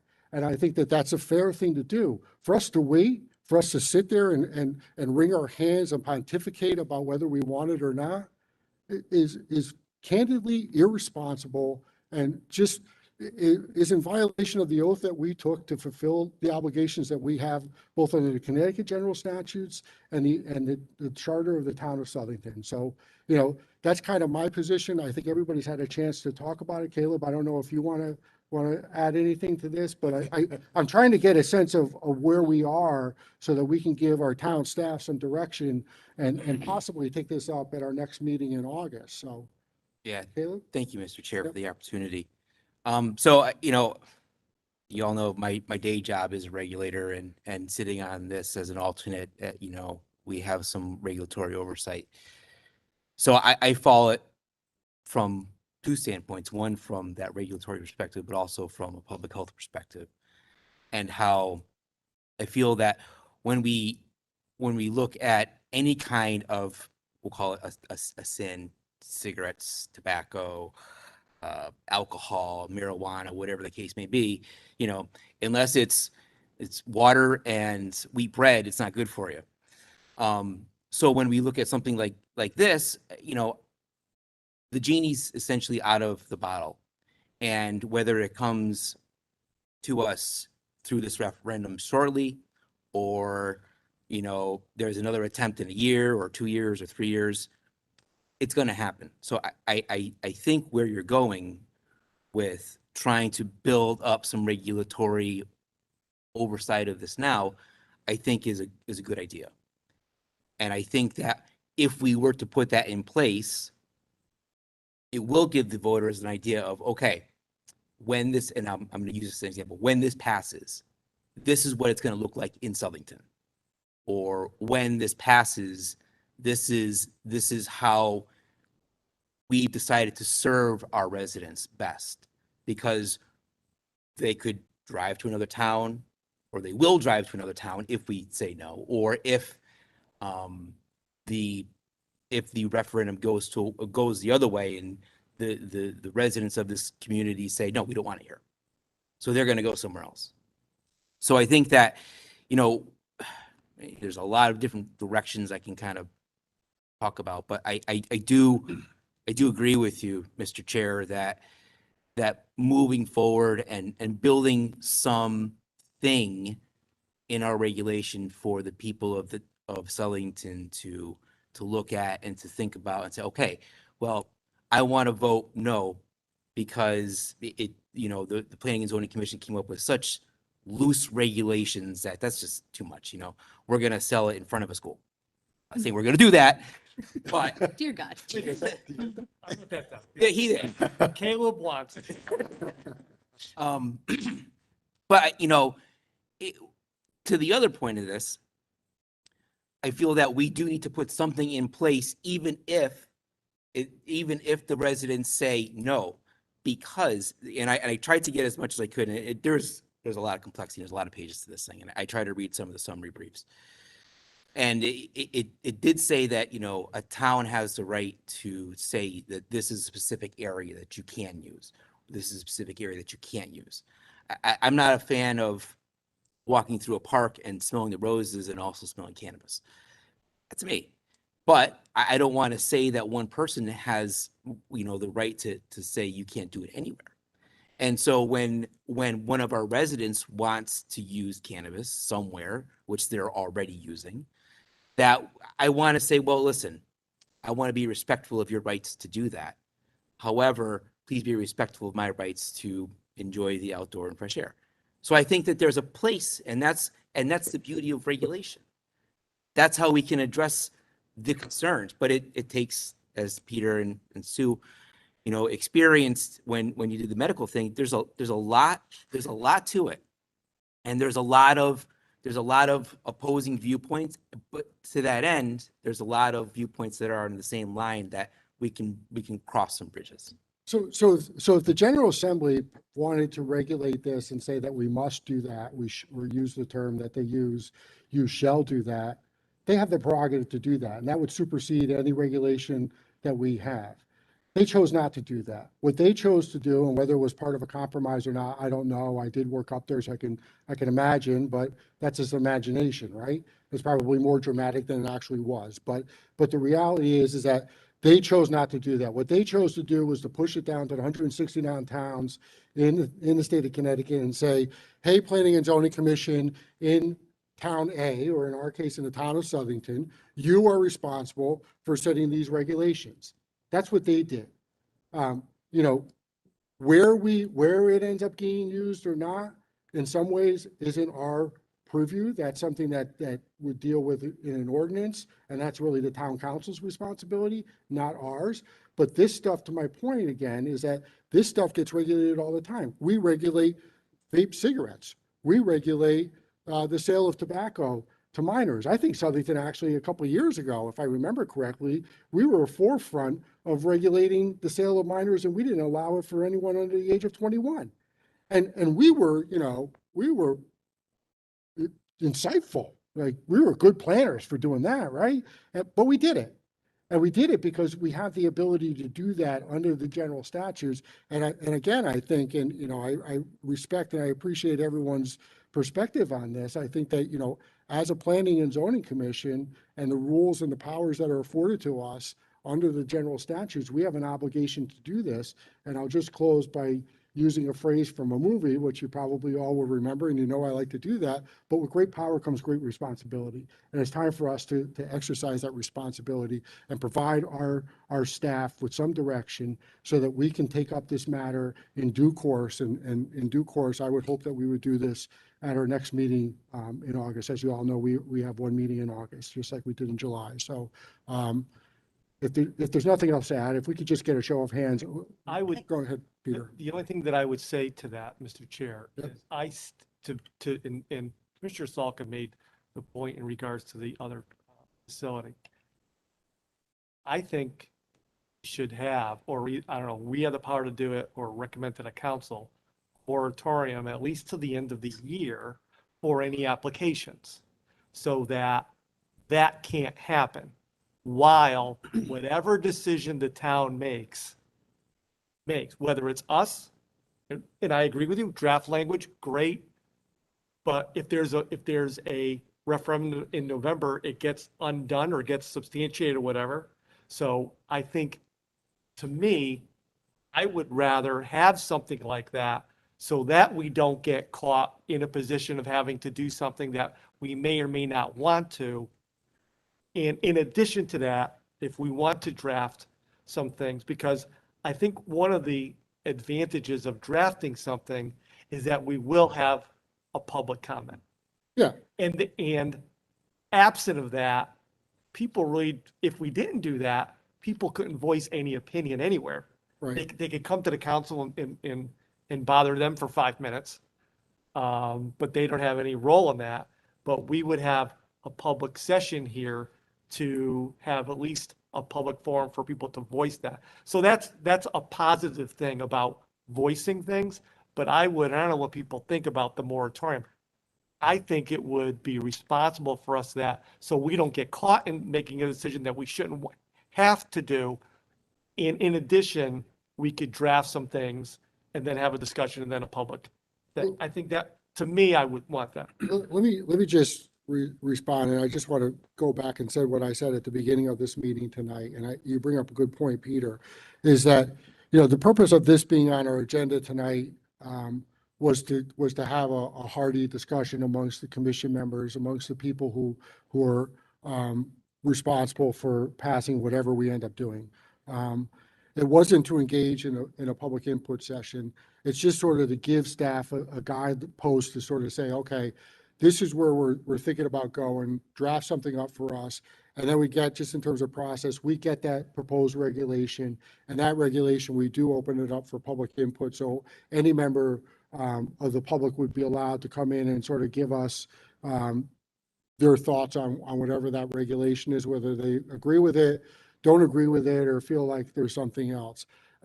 you know, I'm not in favor of a moratorium. I mean, I think that, you know, we should take a stand, as I said, if we decide, you know, in December or in 2025 or whatever it might be, that whatever we do here this year is the wrong thing or was the wrong thing, or things have changed and we want to look at it a little bit differently.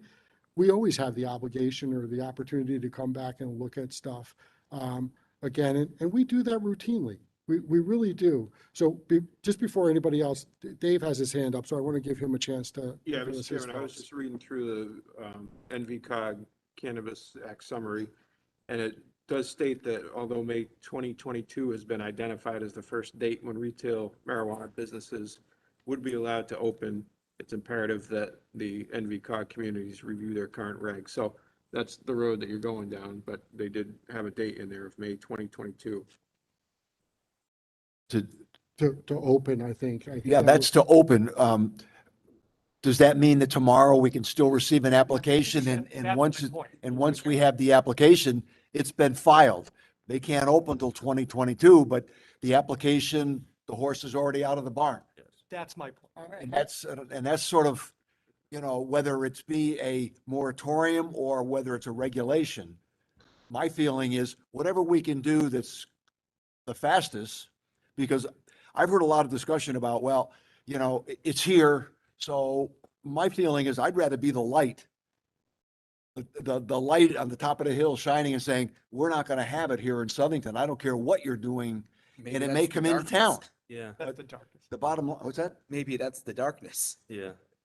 It could be, whatever way you want to phrase it. Bob, I don't think, and I don't have the act in front of me, but I don't think, and it's certainly something for staff to sort of gain more clarity on, but I don't think that an applicant can come into town hall tomorrow and file an application to open up a recreational dispensary in town. What's stopping them? And I think further that our zoning regulations are permissive, and by virtue of the fact that we don't have something in there allowing it, that it would not be permitted.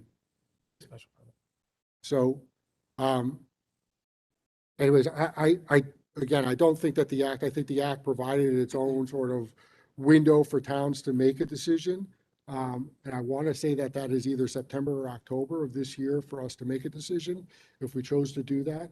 Or maybe it's November to give an opportunity for any moratorium action to occur, but anyways, I mean, it's something to be clear. I don't know if anyone else had something else to say, but.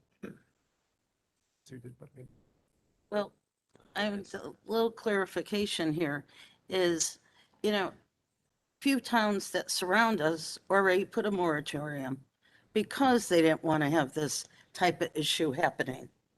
It's been all over the papers. So I don't get it why we wouldn't do that. Yeah, my thought is we don't know what's exactly in those 300 pages that could go Right. into effect right now, and somebody could walk in tomorrow. I think it's I know you'd rather just implement something, but I'd rather be safer than get stuck with something we didn't want. Well, let me just, and not that this is we're being held to this necessarily, but just a sense of who on the board supports a moratorium on allowing recreational sales of cannabis in the town of Southington. So we're universal. Caleb, you get a pass, I guess. I mean, you can raise your hand if you want to, but, well, so let's take it a step further now. Who on the commission supports a regulation that prohibits the sale of recreational marijuana in the town of Southington? Just show of hands. 5, we got 6. So then I guess, I mean, I guess, you know, for staff directional purposes, and I appreciate any input from members of the commission on this. Perhaps we have them draft a regulation, a proposed regulation for us that provides for, I'm trying to think, do we want it to be a moratorium and just to get the conversation started, or do we want it to be a prohibition? So Do we have the authority to have a moratorium, or do we have the authority to do that? That's got to go to council? How would that go? What I would advise you to do at this point is to have the chair put down a list of questions that you guys have for me to clarify for you, and I will get back with responses to you. Is that reasonable? There seems to be a lot of different things flying around. I want to make sure I give you correct information. So if the chair can provide me with some pointed Okay. questions, I can give you clarifications and a little insight on what other towns have been doing. Okay, so if we can come back, Dave, and when do we meet in August? The 17th. If we come back on the 17th and Jeremy, in the interim, I'll act as sort of the keeper of the questions that come in, just in the event that there's the same question being asked by different people. I'll just keep the stuff in hand, and I'll funnel those through you to get clarity on that stuff. And we'll come back in August, I'm sorry, in September, August, right? August 17th, and have a further conversation on this and see where we're going to end up going. Is that fair? I'm more than happy to do that for you. Is that fair with everybody on the commission? That's fine. Just one point of clarification. So for the moment, the fact that the medical regulation stipulates that that's the only type of sale currently legal here in town, we have nothing to worry about until this sorts itself out. I think that an argument could be made either way. So I think that in order to sort of clarify that, I think that we're interested in clarifying that. Yeah, yeah, yeah, who could do a moratorium? When can people come in? I guess, so like, we're holding our breath between now and the 17th to prevent a situation that you described, Commissioner Salka, on the other one. And so if indeed I guess the only thing that I would say, Mr. Chair, and I agree with giving the town attorney questions. The only thing that I would say, though, if we could get some clarity on the moratorium question, and if it's something we could do, or we just ask the council, or whatever it is, if that's something that can be acted upon or sooner, I guess that's just a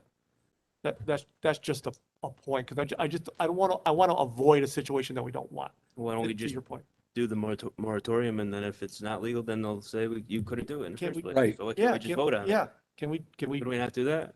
Is that not a good idea? I would advise you against that at this Alright. point. I was just Let's wondering. make sure we have our ducks in a row. It's with you, Jeff. All right, darn lawyers. Yeah.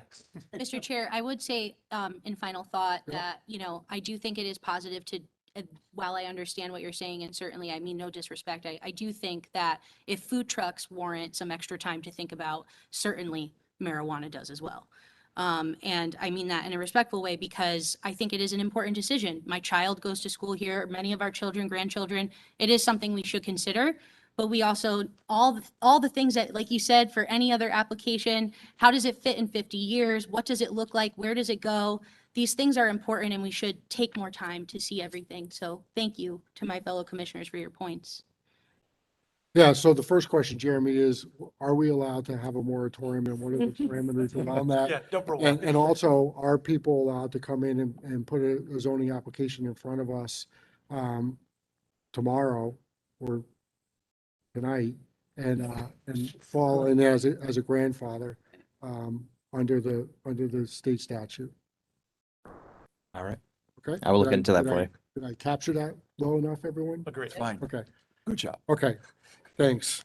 Are we all set with that? Anyone else have anything else you want to Can add? we just throw in this Commissioner? question too? Is that if the will of the people is to have it, how then do we respond from this commission? Like, so if they say yes, Who says yes? the people, Goes to referendum. During they the vote. referendum. Yeah, right. and the Yep. people say yes, then, we can't, can we say no? I guess is my question. No. We have to say yes. Referendum. You It- answered Right. that. I You, think it you won't be clearly able to says say, no, you can intention. regulate it Right. according to, your other, Mhm. whatever regulations you deem fit. So, sorry, question? So then it would be like a special permit application, right? And it would go like on a case-by-case basis, is that It- correct? Doesn't have to be. Okay. If we do, the way it was explained, if we do nothing. Yeah. then we treat it as any other special permit. However, we can say like you, special regulation, special permit, where you do have the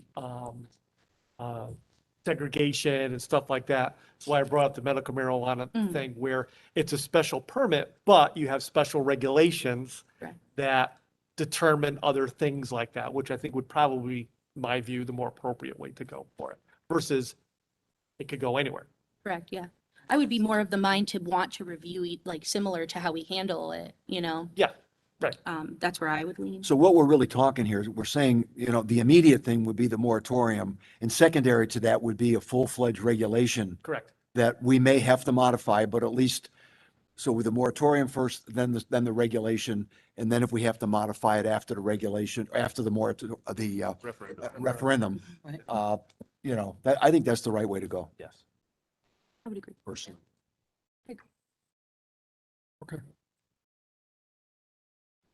Are we all set? We all set? Okay, we have a couple more small things on here. Item number 11, items to be scheduled for a public hearing. Dave, you want to talk about any of these? Pretty straightforward. The first one is a special permit, just because it's going for the open space preservation angle of it. It's typical. That's what you look for. You do have extra open space under this application. The other two, again, straightforward, excess garage spaces. And there is one zone change that you may have alluded to. And that's an open space preservation, not an arch zone, right? Correct. So two different things. Yeah. Okay, I got a bone up on that one. So, so just so everybody can sort of prepare themselves, I have it on pretty good authority that this commission will not be inactive for the coming months. We have a pretty full group of applications that are sitting in the wings here. So, Get the AC working. that's all. just, I'm well, with you on I that. mean, it will work in December, but anyways, I just want to make everyone aware of that because I, like everybody else, would like to have a little bit of a break on some of our meeting agendas that have gone a little bit long. And, I mean, we deal with these things as quickly as we can, but I'm happy that everybody does so respectfully of everybody else's position. And I think that at the end of the day, we do a great job of representing our constituents. So with that, if there's nothing else, I'll entertain a motion for adjournment. So move, Mr. Chairman. Motion, Commissioner Salkin, we have a second. I'll second. Second, Commissioner Volpe, all those in favor, aye. Aye. Any opposed? Motion carries.